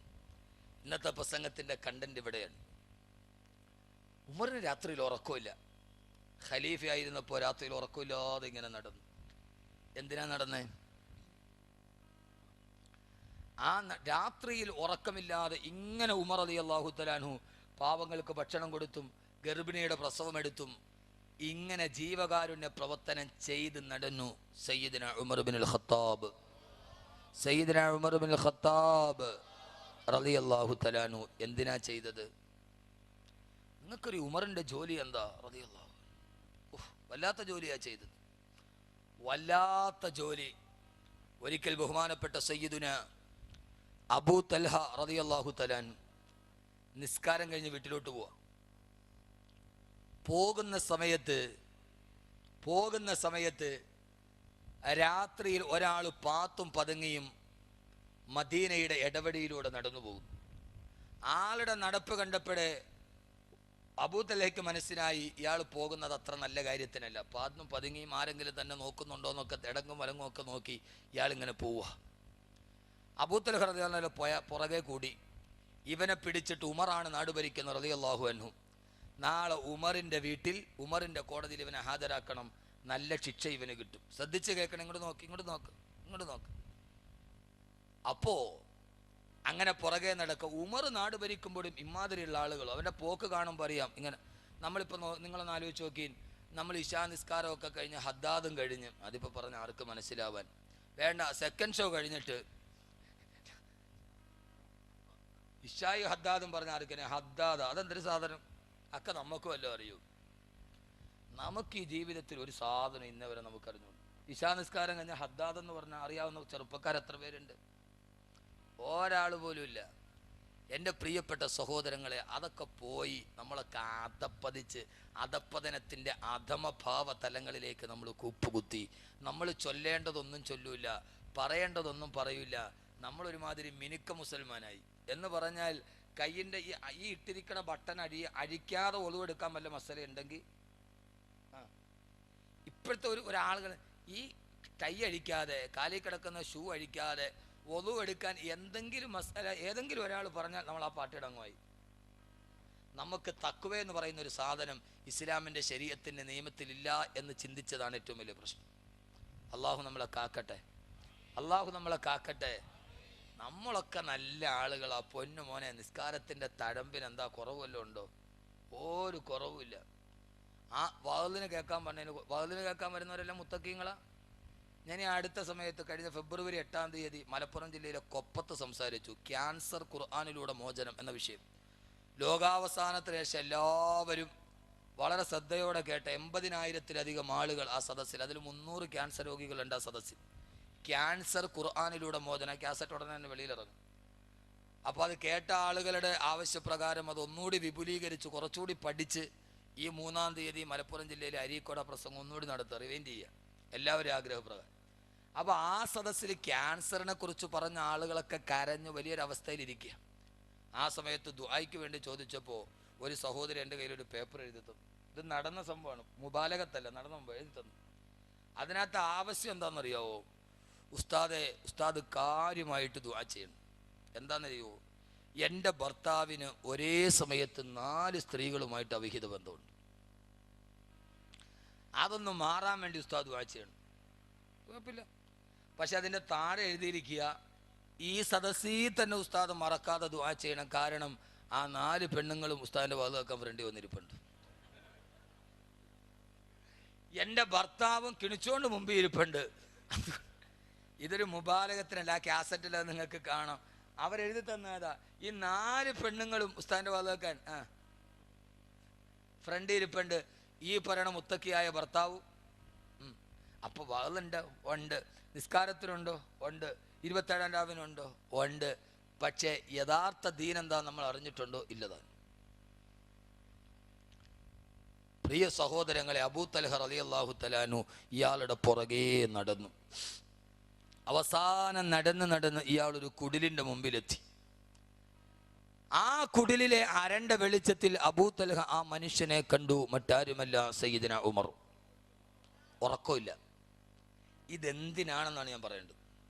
ഉമർ റളിയല്ലാഹു തആല, അബൂ തൽഹ ഞെട്ടിത്തരിച്ചു പോയി. ഉമർ 4 പാട് നോക്കി, തന്നെ ആരും കാണുന്നില്ല എന്ന് ഉറപ്പിച്ചതിന് ശേഷം വാതിൽ തുറന്നു, അകത്ത് കടന്നു. അബൂ തൽഹ ഞെട്ടിപ്പോയി. പടച്ചോനെ, ഈ ഉമർ രാത്രിയിൽ വന്നിട്ട് വാതിൽ തുറന്ന് അകത്ത് കയറാൻ. തെറ്റിദ്ധാരണയെ നമ്മളാണ് എന്ത് ചെയ്യും? നമ്മളാണ് എന്ത് ചെയ്യും? അപ്പം മൊബൈൽ എടുത്തിട്ട് ആ മൊബൈലിലെ ഫോൺ ബുക്കിൽ ഏതൊക്കെ നമ്പർ ഉണ്ടോ അവനെ ഒന്ന് വെളിയിൽ നിന്ന് കുറ്റിയിടും ആദ്യം. എന്നിട്ട് ആ ഫോൺ ബുക്കിൽ നിന്ന് എടുത്തിട്ട് അതിൽ കാണുന്നത്, ഡേ അപ്പി, ഓടി വാടേ, എന്തൊരു സംഭവമേ ഇവിടെ നടക്കുന്നത്. ഇങ്ങനെ അങ്ങോട്ട് പറഞ്ഞ് എല്ലാവരെയും വിളിച്ച് അവിടെ കൂട്ടി. എത്ര സദാചാര പോലീസുകളാണ്. ഒരാണും പെണ്ണും കൂടെ കാറിൽ പോയത് പിടിച്ചു. അവർ ചെയ്തത് മഹാതെറ്റ്, അത് വേറെ കാര്യം. അടിക്കുക, ഒരുത്തന്നറിയോ? അടിക്കുക. കുടുംബത്തിൽ പറഞ്ഞ പെണ്ണുങ്ങളെ നീ പഠിപ്പിക്കാറിയിരിക്കേണ്ട.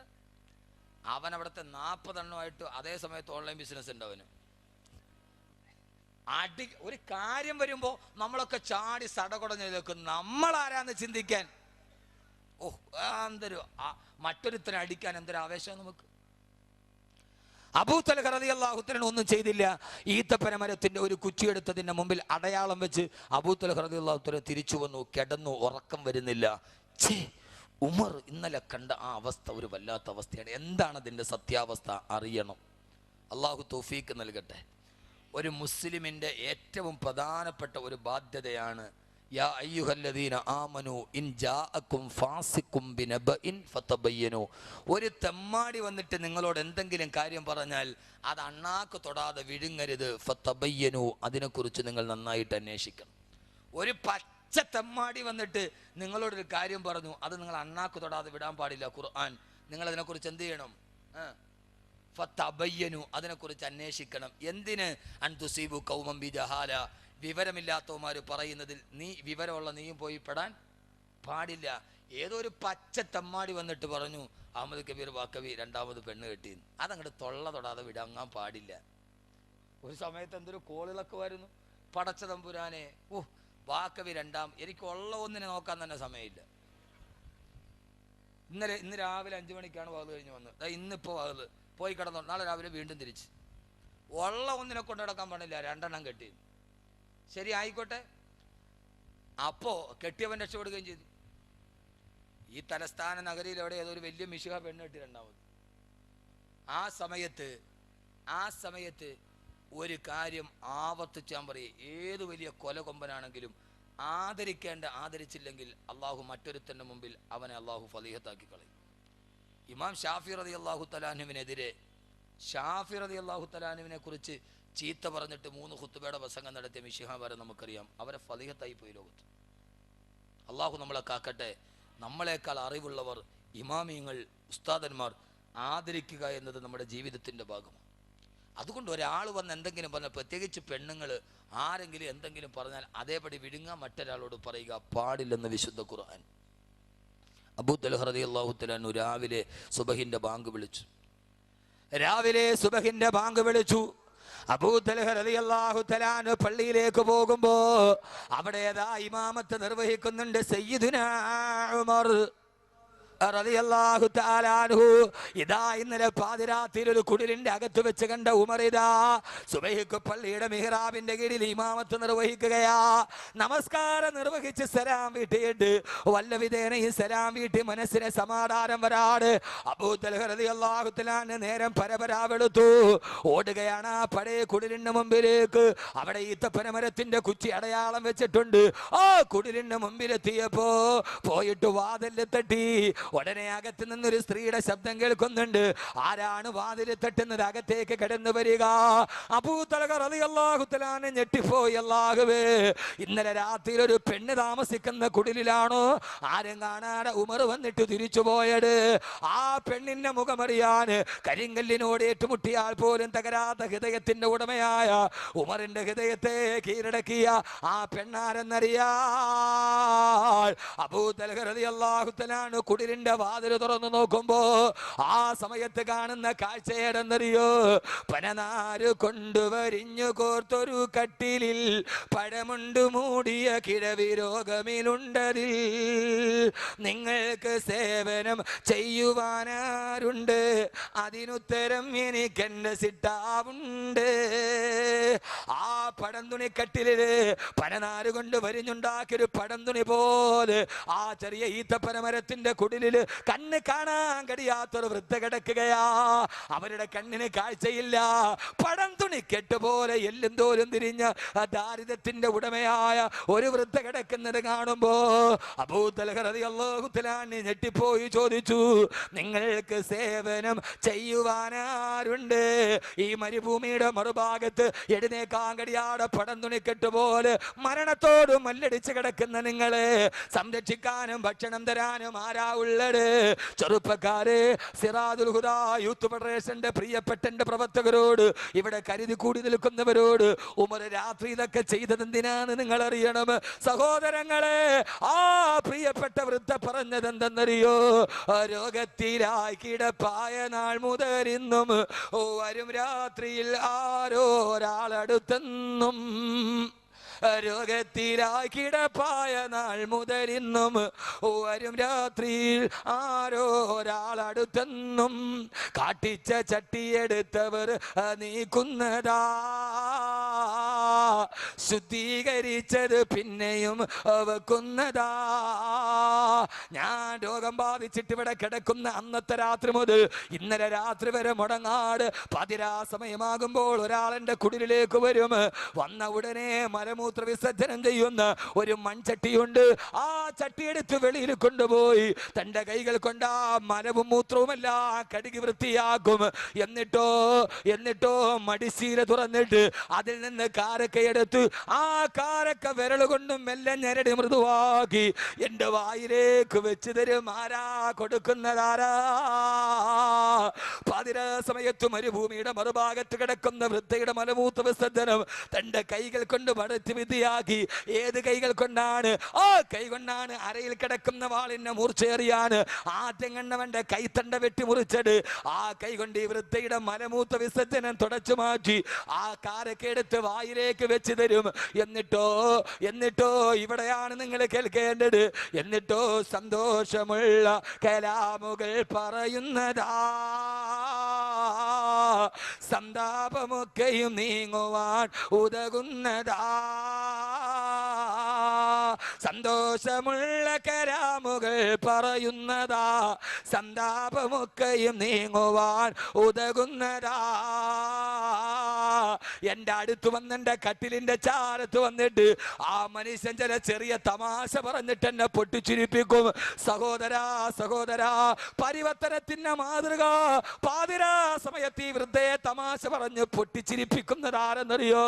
ഹബീബായ നബി തങ്ങളുടെ ചാരത്ത് നിന്നിട്ട് ഒരാൾ ദഫ് മുട്ടി പാടുകയാണ്. അല്ലാഹുവിന്റെ റസൂല് പാട്ട് ആസ്വദിക്കുകയാണ്. അനുവദനീയമാണല്ലോ ദഫ്.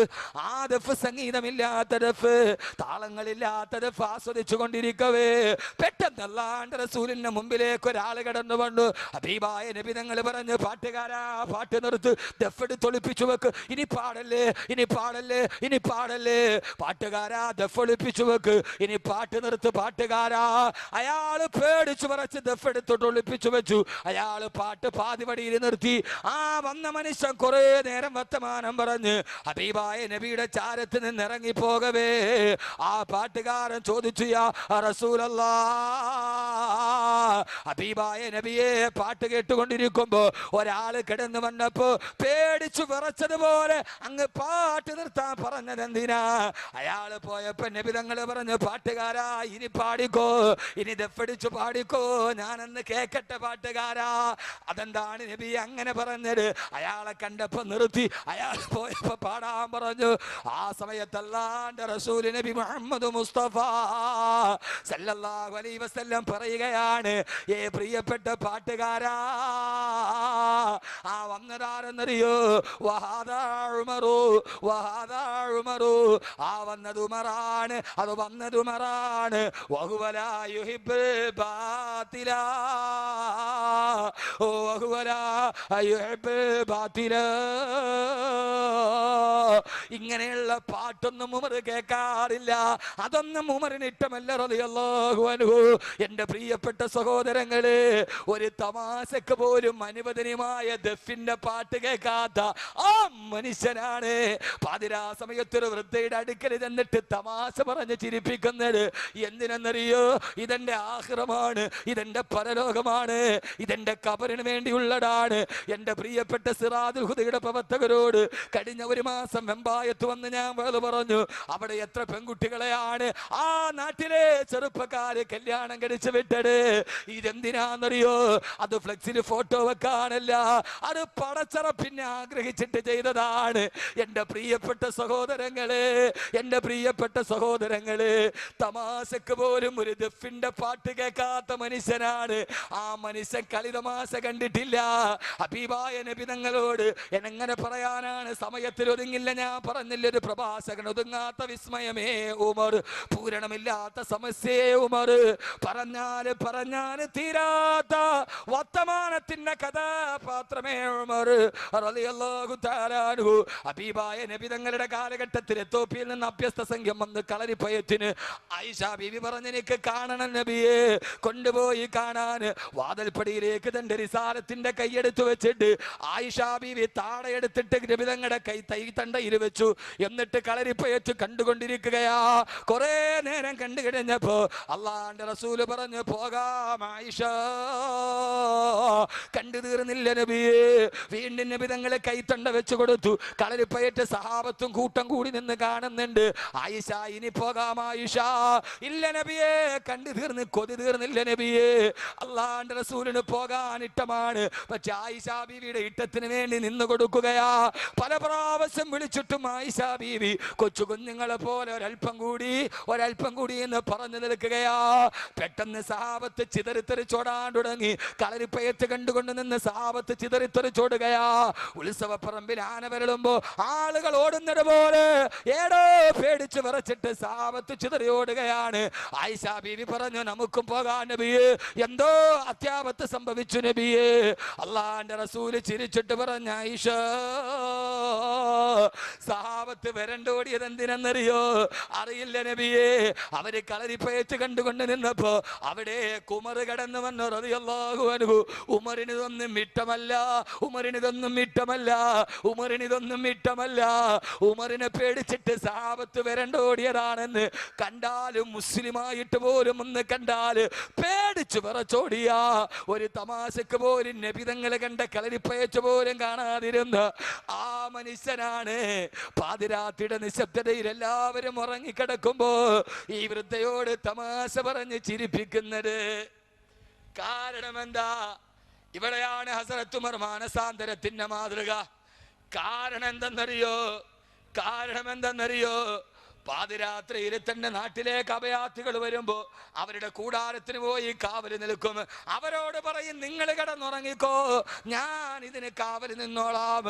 ആ സമയത്ത് ആളുകൾ സുബഹിന്റെ സമയമായി ബാങ്ക് വിളിച്ചു, വാതിൽ തട്ടിയിട്ട് പറഞ്ഞു, എഴുന്നേക്ക്, നിസ്കാരത്തിന് സമയമായി. അഭയാർത്ഥികൾ പള്ളിയിൽ വരുമ്പോ അവിടെ ഇമാമത്തിന് നിൽക്കുന്നുണ്ട്. ഇന്നലെ രാത്രിയിൽ ഉറക്കമളച്ചിട്ട് തങ്ങളുടെ പ്രസവത്തിന് കാവല് നിന്ന മനുഷ്യന് സയ്യിദുനാ ഉമർ ഇബ്നുൽ ഖത്താബ് റളിയല്ലാഹു തആല അൻഹു, എന്റെ പ്രിയപ്പെട്ട ചെറുപ്പക്കാരാ, രാത്രിയിൽ ഉറക്കമില്ലാതെ കൂട്ടുകാര് പറഞ്ഞു, ഉമറേ, എല്ലാ രാത്രിയിലും നീ ഉറക്കമളഞ്ഞിട്ട് ഇത് ചെയ്യുന്നത് എന്തിനാ? നിനക്ക് വേണ്ടി ഞങ്ങൾ ഇന്ന് ദിവസം നിൽക്കാം, ഇന്നൊരു ദിവസം നീ രാത്രിയിൽ കിടന്നുറങ്ങാൻ പറഞ്ഞപ്പോ ആ സമയത്താണ് ഉമർ റളിയല്ലാഹു അൻഹു പറഞ്ഞത്, ഞാൻ എങ്ങനെയാ ഇനി രാത്രിയിൽ കിടന്നുറങ്ങുന്നത്? ഞാൻ രാത്രിയിൽ ഉറങ്ങാതെ ഇങ്ങനെ ഭക്ഷണം കൊടുത്തും പാവങ്ങളെ സഹായിച്ചും മറ്റൊരാളുടെ പ്രസവത്തിന് കാവല് നിന്നും എന്റെ രാത്രിയിൽ ഉറങ്ങാതെ നിൽക്കുന്നത് എന്തിനെന്നറിയോ? ഈ ഉമറിനൊരു പൂർവ്വകാലമുണ്ട്. അന്ന് പല രാത്രികളിലും ഞാൻ കള്ളു കുടിച്ചവനാ, പല രാത്രിയിലും ഞാൻ വ്യഭിചരിച്ചവനാ, പല രാത്രിയിലും എന്റെ പടച്ചെറുപ്പിലിട്ടപ്പെടാത്തത് ചെയ്തവനാ. അതിന് പ്രായശ്ചിത്തമായി കഴിഞ്ഞുപോയ എന്റെ രാത്രികളുടെ തിന്മകളുടെ രാത്രികൾക്ക് പകരം ഞാൻ ഇന്ന് നന്മകളുടെ രാത്രി സംഘടിപ്പിക്കുകയാണ്. നാളെ പടച്ചെറുപ്പിന്റെ മുമ്പിൽ ഞാനത്ര കള്ളു കുടിച്ചവനാ, ഞാനത്ര മദ്യപിച്ചവനാ, എന്റെ റബ്ബെനിക്ക് പുറത്തു തന്നോന്നറിയില്ല. എന്റെ കഴിഞ്ഞുപോയ തിന്മകളുടെ രാത്രികൾക്ക് പ്രായശ്ചിത്തമായിട്ടോ ഈ പാതിരാത്രിയിൽ ഉറക്കമില്ലാതെ ഞാൻ ഇങ്ങനെ കഷ്ടപ്പെടുന്നതെന്ന് സയ്യിദുനാ ഉമർ ഇബ്നുൽ ഖത്താബ് റളിയല്ലാഹു തആല അൻഹു. ഇനി നിങ്ങളോട് ഞാനൊരു കാര്യം പറഞ്ഞു തരട്ടെ ചെറുപ്പക്കാരാ.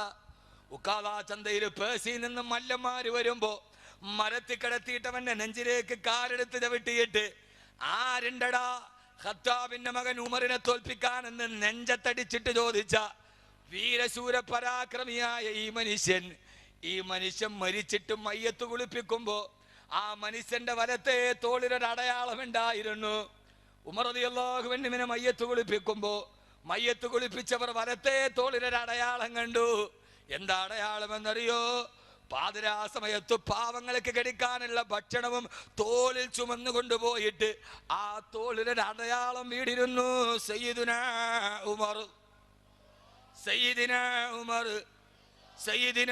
ഉമർ റളിയല്ലാഹു തആല അൻഹു മയ്യത്ത് കുളിപ്പിക്കുമ്പോ ആ മനുഷ്യന്റെ വലത്തെ തോളിലൊരു അടയാളം ഉണ്ടായിരുന്നു. പാവങ്ങളെ സഹായിക്കാൻ ധാന്യവും ഗോതമ്പും ചുമന്നു കൊണ്ടുപോയതിന്റെ അടയാളം. ഉമർ റളിയല്ലാഹു അൻഹുവിനോട് ആരോ ചോദിച്ചു, നിങ്ങൾ ഇന്നത്തെ ഒരു ദിവസം കിടന്നുറങ്ങ്. നമ്മൾ വലിയ വാദവും ചരിത്രവും പറയാറുണ്ട്. രാത്രിയിൽ പ്രജകളുടെ ക്ഷേമം അന്വേഷിച്ച് ഉറക്കമില്ലാതെ നടന്ന മനുഷ്യനാ ഉമർ. എന്തിനാ ഉറങ്ങാത്തെന്നറിയോ? ഞാൻ ഇതിനു മുമ്പ് തീരുമാനിക്കും ഇവിടെ വെച്ച്, ഞാൻ ഇതിനു മുമ്പ് ധാരാളം രാത്രികൾ ഉറക്കമളച്ച് ഞാൻ കള്ളു കുടിക്കാനിരുന്നിട്ടുണ്ട്, ചീട്ട് കളിക്കാനിരുന്നിട്ടുണ്ട്, വ്യഭിചരിക്കാനിരുന്നിട്ടുണ്ട്. എൻ്റെ റബ്ബിൻ്റെ മനസ്സിൽ ഹിദായത്തിൻ്റെ വെളിച്ചം നിന്നു. ഇനി ആ രാത്രികൾക്ക് പ്രായശ്ചിത്തമായി എനിക്ക് എൻ്റെ അള്ളാഹുവിൻ്റെ മുമ്പിൽ നന്മകളുടെ രാത്രികൾ ഉണ്ടാക്കണമെന്ന് തീരുമാനിച്ചു. ബഹുമാനപ്പെട്ട സയ്യിദുനാ ഉമർ ഇബ്നുൽ ഖത്താബ് റളിയല്ലാഹു തആല അൻഹു. അള്ളാഹു നമ്മുടെ പാപങ്ങൾ പുറത്തു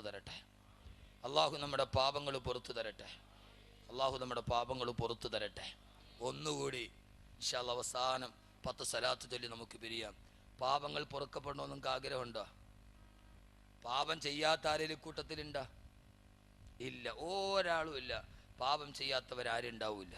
ഞാൻ വിളിച്ചു പറയണ്ടാവുള്ള ചീത്തപ്പേര് കളയണ്ട.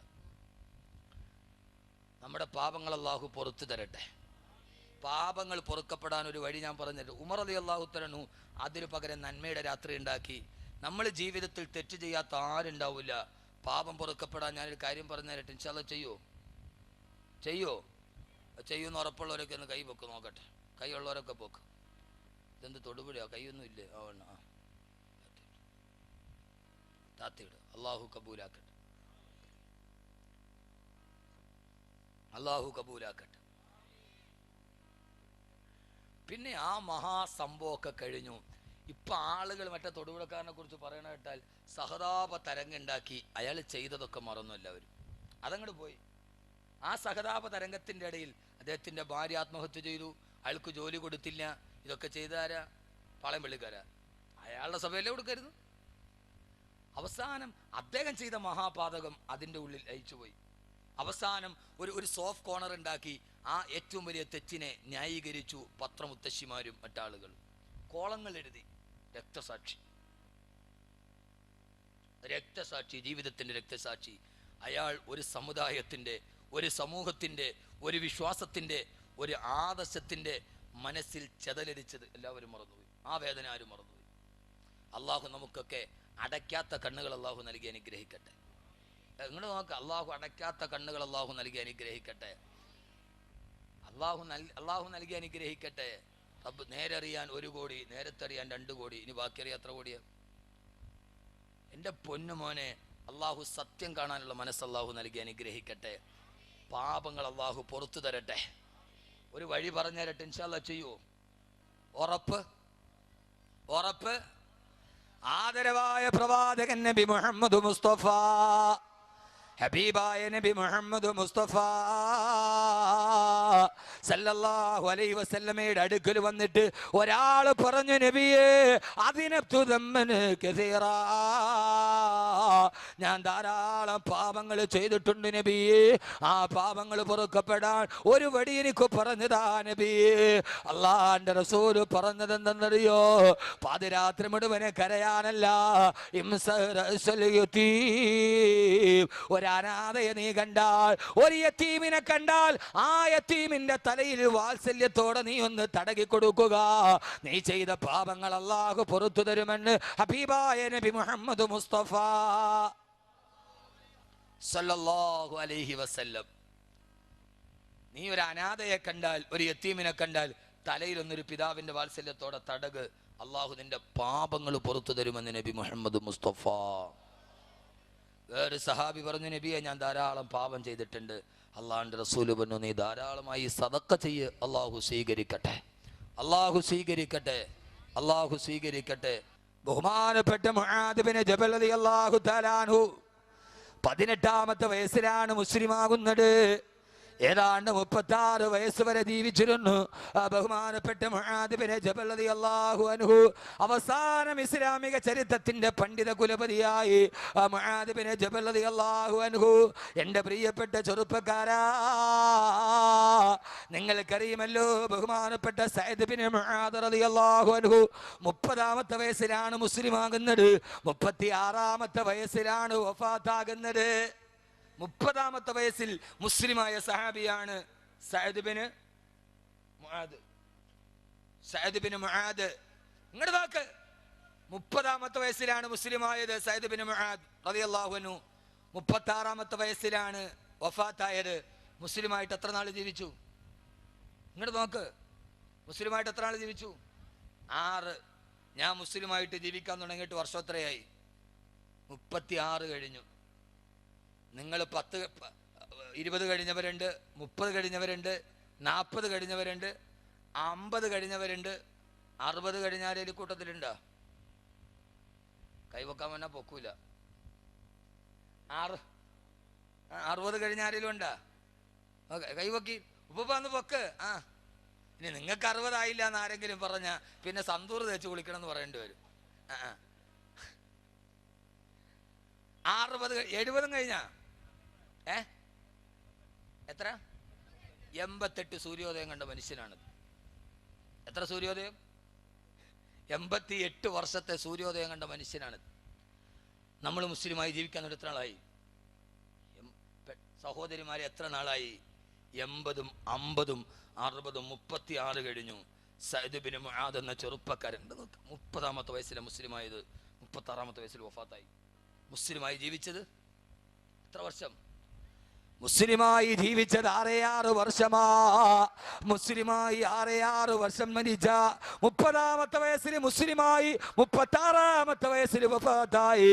6 വർഷം മുസ്ലിമായി ജീവിച്ച മനുഷ്യൻ മരിച്ചപ്പോഴാണ് അള്ളാന്റെ റസൂല് പറഞ്ഞത്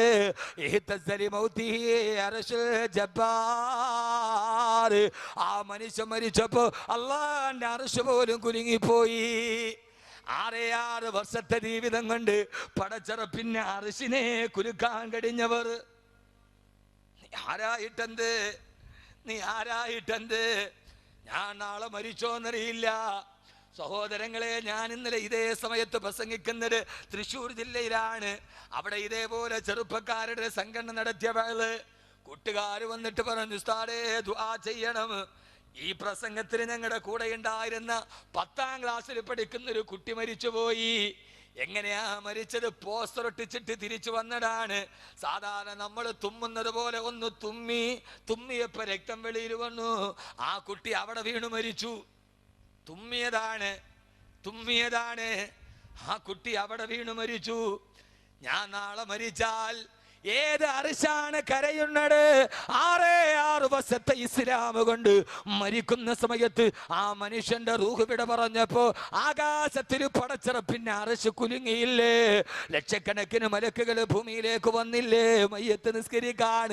6 വർഷം മുസ്ലിമായി ജീവിച്ചിരുന്ന് ആ മനുഷ്യന്റെ മയ്യത്ത് നിസ്കാരത്തിൽ പങ്കെടുക്കാൻ 10,000-കണക്കിന് മലക്കുകൾ വന്നപ്പോ കാല് ചവിട്ടാ സ്ഥലമില്ലാതെ ഹബീബായ നബി മുഹമ്മദ് മുസ്തഫ സല്ലല്ലാഹു അലൈഹി വസല്ലമ കാല് പൊന്തിച്ചു പിടിച്ച് നടന്നു പോയില്ല മുഅ്മിനീങ്ങളെ. അതുകൊണ്ട് എത്ര നാള് ജീവിച്ചെന്നല്ല, എത്ര മനോഹരമായി ജീവിക്കാൻ കഴിഞ്ഞെന്ന. ഏത് സമയത്ത് മരിച്ചാലും, ഏത് സമയത്ത് വിട പറഞ്ഞാലും, ആ സമയത്ത് സ്വന്തം വീടിന്റെ ഉമ്മറപ്പടിയുടെ മുകളിൽ വെള്ളത്തുണിയിൽ പൊതിഞ്ഞിട്ട് കിടക്കുമ്പോ മരണമാണ് നന്നാവേണ്ടത്. അബൂലുലുആ എന്ന മതഭ്രാന്തന്റെ കുത്തേറ്റ് കുട്ടൽമാല വെളിയിലേക്ക് ചാടി മകനായ അബ്ദുല്ലാഹിബ്നു ഉമറിന്റെ മടിയിൽ തലവെച്ച് കിടക്കുമ്പോ ബോധം വീഴുന്നുണ്ട്, ഇടയ്ക്ക് ബോധം നഷ്ടപ്പെടുന്നുണ്ട്. ബോധം വീണപ്പോ ഉമർ റളിയല്ലാഹു അൻഹു പറഞ്ഞു, മോനെ അബ്ദുല്ലാ, നിന്റെ വാപ്പയുടെ ശിരസെടുത്തിട്ട് മണ്ണിലേക്ക് വെക്കുമോനെ. എന്തിനാ വാപ്പാ? നിന്റെ വാപ്പ നിസ്സാരക്കാരനായിട്ട് മരിച്ചു പോകട്ടെ. നിന്റെ വാപ്പ ഒരു കാലത്തെ തെമ്മാടിയാണ്. നിന്റെ വാപ്പ ഒരു കാലത്ത് കള്ളു കുടിച്ച് നടന്നവനാണ്. അവൻ മരിക്കും അവന്റെ തല ഒരു മനുഷ്യന്റെ മടിയിലല്ല, ഉമറിന്റെ ശിരസ് പച്ചമണ്ണിലിരിക്കട്ടെ. അതുകൊണ്ട് എന്റെ ശിരസ് എടുത്തിട്ട് മണ്ണിൽ വെക്കാൻ പറഞ്ഞു സയ്യിദുനാ ഉമർ ഇബ്നുൽ ഖത്താബ്. എന്നിട്ട് മകനോട് പറഞ്ഞു, കുടൽമാല വെളിയിലേക്ക് കിടക്കുകയാണ്. ആ കുടൽമാല ഇടത്തെ കൈകൊണ്ട് തന്റെ വയറ്റിലേക്ക് ചേർത്ത് പിടിച്ചിട്ട് മകനോട് പറഞ്ഞു, മകനെ അബ്ദുല്ലാ, ഞാൻ മരിച്ചാൽ മയ്യത്ത് കുളിപ്പിക്കുന്ന വെള്ളത്തിൽ കർപ്പൂരം ചേർക്കാൻ പാടില്ല. നിസ്സാരക്കാരനായിട്ടേ ഉമറിനെ ഖബറടക്കാവൂ. ഇത് കേട്ട സഹാബത്ത് പൊട്ടിക്കരഞ്ഞു. ആരാണ് ഈ മനുഷ്യൻ? ഒരു കാലത്തെ മദ്യപാനിയുടെ അവസാനത്തെ മരണമാണ് പറയുക. കുടൽമാല മുഴുവനും വെളിയിലോട്ട് വീണ് കിടക്കുന്ന കുടൽമാല എടുത്തേ കൈകൊണ്ട് വയറ്റിലേക്ക് ചേർത്ത് പിടിച്ചിട്ട് താഴെ കിടക്കുന്ന ഈത്തപ്പന മരത്തിന്റെ ഒരു ഓല കയ്യിലെടുത്തു. എന്നിട്ട് കരയാൻ തുടങ്ങി. യാ ലൈതനീ കുന്തു മിഥില ഹാദാ, യാ ലൈതനീ കുന്തു മിഥില ഹാദാ. അല്ലാഹുവേ, ഞാൻ ഇതേപോലെ ഒരു ഈത്തപ്പന മരത്തിന്റെ ഓലയായിരുന്നെങ്കിൽ നാളെ ഞാൻ നിന്റെ മുമ്പിലേക്ക് വരികയാണ്, മഹ്ശറയിൽ നിൽക്കുകയാണ്. അല്ലാഹുവേ, ഞാൻ എൻ്റെ ജീവിതത്തെ കുറിച്ച് നിന്നോട് കണക്ക് പറയേണ്ടി വരുമായിരുന്നില്ലല്ലോ അല്ലാ. മരിക്കുന്ന നേരത്ത് റബ്ബേ, കുട്ടൽമാല താഴെ വീഴുമ്പോഴും വേദന അറിഞ്ഞില്ല. ഈത്തപ്പന മരത്തിന്റെ ഓലയെടുത്ത് കയ്യിൽ വെച്ചിട്ട് യാ ലൈതനീ കുന്തു മിഥില ഹാദാ, ഞാനൊരു ഈത്തപ്പന മരത്തിന്റെ ഓലയായി നീ എന്നെ ജനിപ്പിച്ചിരുന്നെങ്കിൽ ഞാനിതാ മരിക്കാൻ പോകുന്നു. ആഖിറത്തിൽ നിന്റെ മുമ്പിലേക്ക് വരിക. ഉമറിന്റെ അവസ്ഥ എന്താണെന്നറിയില്ല റബ്ബേ. അല്ലാഹുവേ, പാതിരാത്രി വൃദ്ധയുടെ കാട്ടം പോലും ആഖിറത്തെ ഓർത്തിട്ട് കൊടുത്ത മനുഷ്യന്റെ അവസാനത്തെ സമയം. എൻ്റെ പ്രിയപ്പെട്ട സഹോദരൻ, അല്ലാഹുവേ, എനിക്കറിയില്ല തമ്പുരാനെ നാളെ ആഖിറത്തിന്റെ അവസ്ഥ എന്താന്ന്. എൻ്റെ പൊന്നു ചെറുപ്പക്കാരാ, ഈ രാത്രിയും പകലും ആഭാസം ചെയ്ത് മാഹിയിലെ പെണ്ണിനെ കണ്ടുക, ചൊക്ലിയിലെ പെണ്ണിനെ കണ്ടില്ലെങ്കിൽ ഇങ്ങോട്ട് വാ എന്തടി പെണ്ണിനെ കാണിച്ചു കൊടുക്കാൻ പോണത്? ആഭാസത്തിന് ഇന്ന് ലോകത്തിന്റെ അവസ്ഥ മൈനസിന് പ്രചാരം കൂടുക, മൈനസിന് പ്രചാരം കൂടുക. എന്തടി പെണ്ണെ കാണിച്ചു കൊടുക്കാൻ പോവുക? പാതിരാവിന്റെ സമയത്തിൽ അരക്കി പോട്ട് തുണിയില്ലാത്ത ആഭാസംസ്കാരത്തിന്റെ സംസ്കാരം പഠിപ്പിക്കാൻ മാഹിയിലെ പെണ്ണിനെ കണ്ടേക്കാ, ചൊക്ലിയിലെ പെണ്ണിനെ കണ്ടേക്കാ. കണ്ടില്ലെങ്കിൽ ഇങ്ങോട്ട് വാന്ന് വിളിക്കുമ്പോ എന്റെ പെണ്ണെ കാണാത്തതേടാണ് നീ കാണിച്ചു കൊടുക്കുക. അത് നിന്റെ ശരീരത്തിന്റെ തൊലിയുടെ വെളുപ്പാണെങ്കിൽ ആ തൊലി വെളുപ്പ് ഏതുവരെയാ പെണ്ണെ? 6 അടി മണ്ണിൽ കൊണ്ടുപോയി മണ്ണിട്ട് മൂടിയാല് 4 ദിവസം കഴിഞ്ഞാല് പുഴുക്കൾ തിന്നുന്ന ഈ പച്ചമാംസമാണോ നീ കാണിച്ചു കൊടുക്കാൻ പോവുക? ഇല്ല ഇല്ല ഇല്ല ഇല്ല. അതുകൊണ്ട് മരണമാണ് നന്നാവേണ്ടത്. ലോകം കണ്ട ഏറ്റവും വലിയ തമ്മാടി, ലോകത്തിലെ സ്വർഗം കണ്ട് മരിച്ച കഥയാണ് സയ്യിദുനാ ഉമർ ഇബ്നുൽ ഖത്താബ്. സയ്യിദുനാ ഉമർ ഇബ്നുൽ ഖത്താബ് റളിയല്ലാഹു തആല അൻഹു.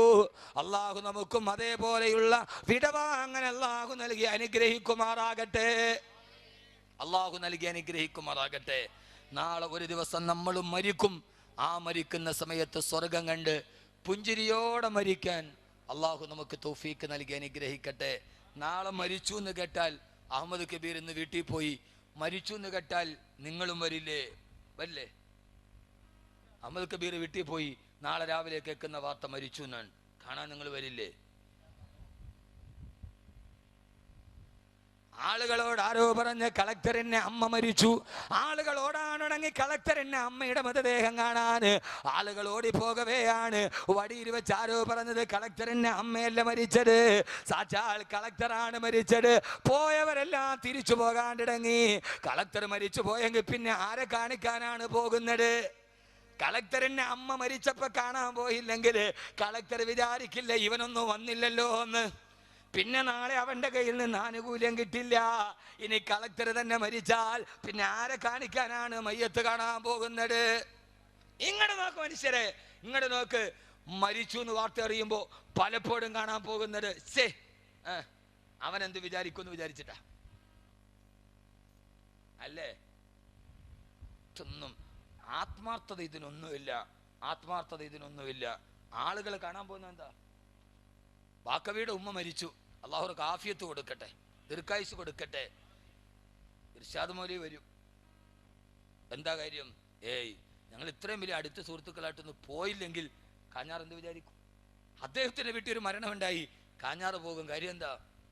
അദ്ദേഹം എന്ത് വിചാരിക്കും? പക്ഷേ ഇർഷാദ് മൗലവി മരിക്കുമ്പോ, കാഞ്ഞാറ് മരിക്കുമ്പോ അവൻ മരിച്ചിട്ട് കിടക്കുമ്പോഴാണ് ചിന്തിക്കും മനുഷ്യര്. കൂടുതലൊന്നും പറയാനില്ല. ശുജായി പറഞ്ഞതുപോലെ ബുദ്ധി കൂർമ്മതയുള്ളവർ കൽപ്പമാത്രം പോലെ. താവനവൻ മരിച്ചു കിടക്കുമ്പോ ലോകം കണ്ട ഏകാധിപതിയാണ് വിൻസെന്റ് ഗോമസ്. ആ വിൻസെന്റ് ഗോമസ് മരിച്ചു എന്ന് വാർത്ത പറഞ്ഞു. ഏകാധിപതി. ആളുകൾ മുഴുവനും വന്ന് നോക്കുമ്പോ വിൻസെന്റ് ഗോമസ് മരിച്ചു കിടക്കുകയാണ്. അയാളുടെ അടുക്കൽ വന്നിട്ട് ആളുകൾ പറയാൻ തുടങ്ങി, ഇവൻ ചത്തുപോയല്ലോ, ഇവനെ കൊണ്ടത്ര പൊറുതിമുട്ടിയ ഏകാധിപതിയാണ് ഇവന്, ഇവന്റെ ശല്യം ഒടിഞ്ഞല്ലോ. അയാൾ ചാടി എഴുന്നേറ്റ് കയ്യിലിരിക്കുന്ന തോക്കുകൊണ്ട് ആ പറഞ്ഞ മുഴുവനും വെടിവെച്ചിട്ടു. എന്നിട്ട് അയാൾ പറഞ്ഞ്, എന്നെ എതിർക്കുന്നവൻ ആരെന്നറിയാൻ ഞാൻ വെറുതെ മരിച്ചെന്ന് പറഞ്ഞതാണ് എന്ന് പറഞ്ഞ ഏകാധിപതികൾ ജീവിച്ച രാജ്യമാണ് ഈ രാജ്യം. അതുകൊണ്ട് സഹോദരാ, അവനവൻ മരിക്കുമ്പോ അവനവന്റെ മയ്യത്തിന്റെ പുറകിൽ 10,000 വരണം. ഞാൻ മരിച്ചു എന്നറിഞ്ഞാൽ എൻ്റെ വീടിന്റെ അടുക്കൽ വന്നിട്ട് നിങ്ങൾ അവിടേക്ക് വരില്ലേ? അവിടെ വരുമ്പോ ഈ മുഖത്ത്, ഈ സ്ക്രീനിലൂടെ നിങ്ങൾ കാണുന്ന മുഖത്ത് വെള്ള തുണി കൊണ്ട് മറച്ചിട്ടിട്ടുണ്ട്. മുഖത്തിട്ട മുണ്ടും ചിലര് വന്നുയർത്തുന്നേ. നിങ്ങൾ വന്നിട്ട് ആദ്യം മുഖം കാണണം. മരിച്ച ആളുടെ മുഖമാണ് കാണേണ്ടത്. തുണി അങ്ങോട്ട് മാറ്റുമ്പോ അവന്റെ മുഖത്ത് നോക്കിയിട്ട് പറയാൻ കഴിയണം, മരിച്ചിട്ട് കിടക്കാന്ന് തോന്നൂല, ചിരിച്ചോണ്ട് കിടക്കാന്ന് തോന്നുമെന്ന് പറയാൻ. അതാണ് മരണം. മുഖത്ത് നോക്കിയിട്ട് പറയണം, അല്ലാഹുവേ അവൻ മരിച്ചിട്ട് കിടക്കാന്ന് തോന്നൂല, മരിച്ചിട്ട് കിടക്കാൻ തോന്നൂല, അവൻ ചിരിച്ചോണ്ട് കിടക്കാം. എന്റെ പ്രിയപ്പെട്ട വന്ദ്യനായ ഗുരുനാഥൻ ബഹുമാനപ്പെട്ട ശൈഖുന കോയ ഉസ്താദ് പൂന്തുറ വഫാത്തായി. എന്നെ ഞാനാക്കി മാറ്റിയ 17ാമത്തെ വയസ്സിൽ എൻ്റെ തലയിൽ കൈവച്ചിട്ട് എൻ്റെ മോൻ പോയി പ്രസംഗിച്ചോ എന്ന് പറഞ്ഞ് വിട്ടതാണ്. ഇന്ന് വർഷങ്ങളായി ഞാൻ പ്രസംഗിച്ചിട്ടുണ്ട്, ഒരു തുണ്ട് പേപ്പർ പോലും വെച്ചിട്ട് ഞാൻ നോക്കി പ്രസംഗിച്ചിട്ടില്ല. ഇത് മുഴുവനും പണ്ടങ്ങോ വായിക്കുകയും പറയുകയും ചെയ്ത ഓർമ്മയാണ്, അല്ലാതെ ഒരു പ്രസംഗത്തിന് വേണ്ടി ഇന്നേ വരെ തയ്യാറെടുത്തിട്ടില്ല. അത് പഴയ വായനയുടെ ഓർമ്മകളാണ്. അതാ മനുഷ്യന്റെ കൈതൊട്ടതിന്റെ പറക്കത്താണ്. ആലുവ തോട്ടക്കാട്ടുകര പള്ളിയുടെ വലതുഭാഗത്ത് കിടക്കുന്നുണ്ട് ആ പ്രിയപ്പെട്ട മഹാന്. അള്ളാഹു കബറിടം വിശാലമാക്കി കൊടുക്കട്ടെ, അള്ളാഹു കബറിടം വിശാലമാക്കി കൊടുക്കട്ടെ. അവരൊന്നുമില്ലെങ്കിൽ ഞാനെന്ന് പറയുന്ന മനുഷ്യരിങ്ങുണ്ടാവില്ല. എൻ്റെ ഈ പ്രിയപ്പെട്ട മുഹമ്മദ് മൗലവിയുടെയും ഉസ്താദാണ്. അപ്പൊ ഞങ്ങളുടെ ഗുരുനാഥന് പുറത്തു കൊടുക്കട്ടെ. തോട്ടക്കാട്ടുകര പള്ളിയുടെ ഖബർസ്ഥാനിലേക്ക് ഉസ്താദിന്റെ മയ്യത്തിറക്കുമ്പോ ആ മുഖത്ത് നോക്കുമ്പം എന്തോ ഒരു പുഞ്ചിരിയാണ്. അനുശോചന യോഗത്തിനാണ് ആ പള്ളിയുടെ പ്രസിഡന്റ് പറഞ്ഞത്, കോയ ഉസ്താദ് മരിച്ചു നിറഞ്ഞിട്ട് കാണാൻ പോയപ്പോ കോയ ഉസ്താദ് മരിച്ചു കിടക്കുന്ന കാഴ്ച കണ്ടപ്പോ എനിക്കും മരിക്കാൻ കൊതി തോന്നിപ്പോയെന്ന്.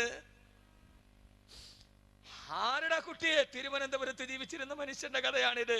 3 മാസം മുമ്പ് ആ മനുഷ്യൻ മരിച്ചു കിടക്കുന്നത് കണ്ടപ്പോ ആളുകൾ പറഞ്ഞു, ഞങ്ങൾക്ക് മരിക്കണമെന്ന് കൊതി തോന്നിപ്പോയി.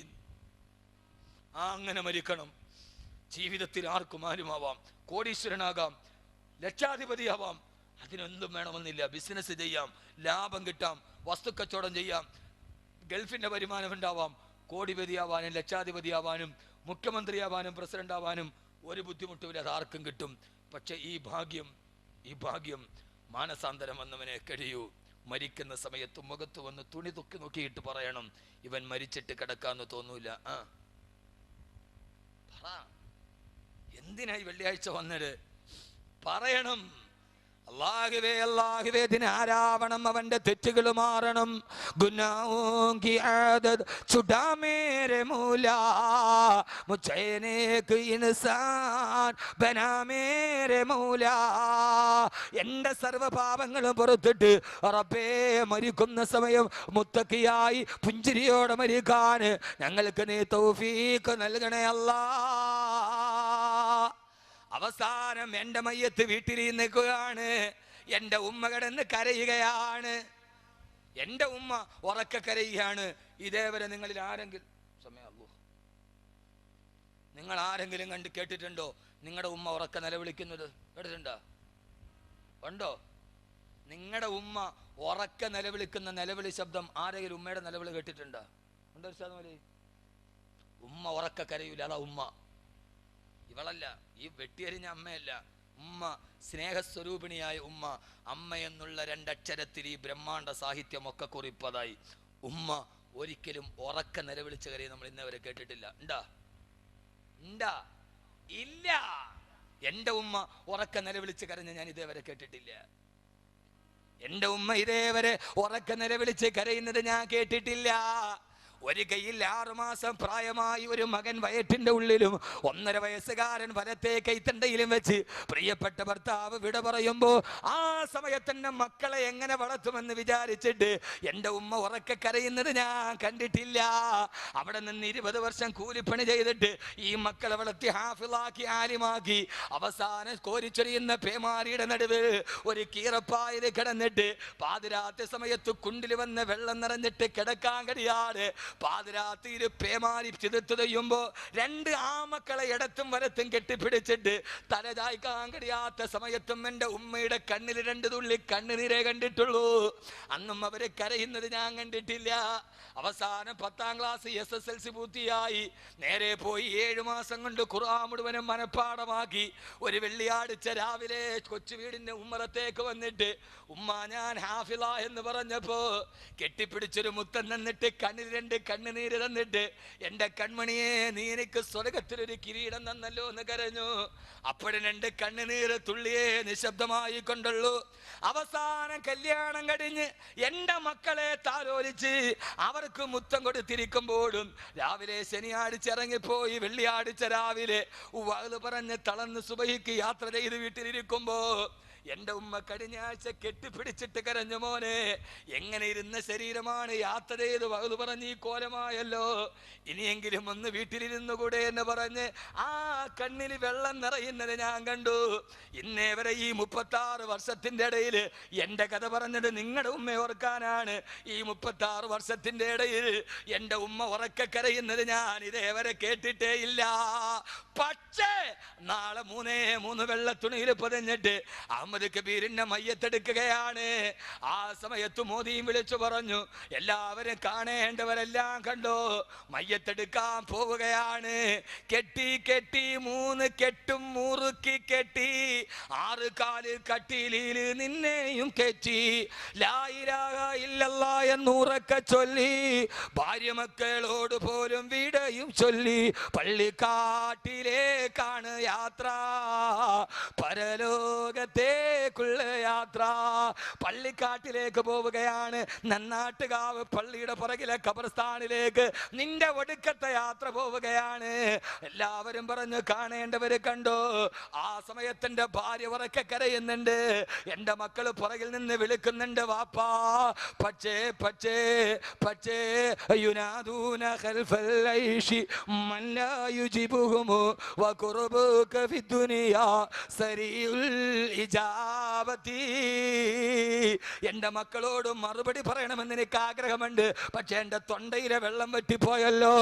എന്റെ വീട്ടിൽ നിന്ന് എന്റെ മയ്യത്തെടുക്കുകയാണ്. ആ ഇലാഹ ഇല്ലല്ലാഹ്, ലാ ഇലാഹ ഇല്ലല്ലാഹ്. ആ സമയത്താണ് വീടിന്റെ ഉള്ളിൽ നിന്ന് ഉറക്ക ഒരു നിലവിളി കേട്ടത്. അതെന്റെ ഉമ്മയുടെ നിലവിളിയാണ്. ക്ഷമ വിട്ട ഉമ്മയും പൊന്നുമകനെ എന്നെ കൈവിട്ടു പോയോ കാണലെന്നാ നിന്നെ. ക്ഷമ വിട്ട ഉമ്മയും പൊന്നുമകനെ എന്നെ കൈവിട്ടു പോയോ കാണലെന്നാ നിന്നെ. കൺമണിയെ നീ പോവുകയാണോ? മടിത്തട്ടിലിരുത്തി നിനക്ക് ഞാൻ അമ്മയും ഞെപ്പാല് തന്നത് മുതൽ ഇന്നീ വാർദ്ധക്യകാലത്തൊരു തുള്ളി ഭക്ഷണം എനിക്ക് തന്നത് നീയാണ്. കൺമണിയെ മണ്ണിന്റെ അടിയിലേക്ക് നീ പോവുകയാണോ? എന്റെ കണ്ണേ കരളെ, ഇനി എന്നാണ് ഈ ഉമ്മ ഈ പൊന്നുമോനെ കാണുക? എന്നാണ് എൻ്റെ ഉമ്മയുടെ നിലവിളി ആദ്യം ഉച്ചത്തിൽ ഞാൻ കേട്ടത്. എന്നാണ് നമ്മുടെ ഉമ്മ ജീവിതത്തിൽ ആദ്യമായി ഉറക്ക കരഞ്ഞത്. ഉമ്മ ഉറക്ക കരയും, ഭാര്യ കെട്ടിപ്പിടിച്ചു കരയും, ജീവിതത്തിൽ വന്നിട്ട് എന്നെ ഒറ്റയാക്കി പോയല്ലോ. മക്കള് നെഞ്ചത്തടിച്ച് കരയും.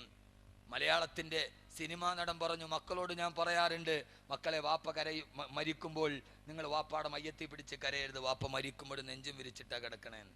മരിച്ച ആരുടെ നെഞ്ചാടാ വിരിയാത്തത്?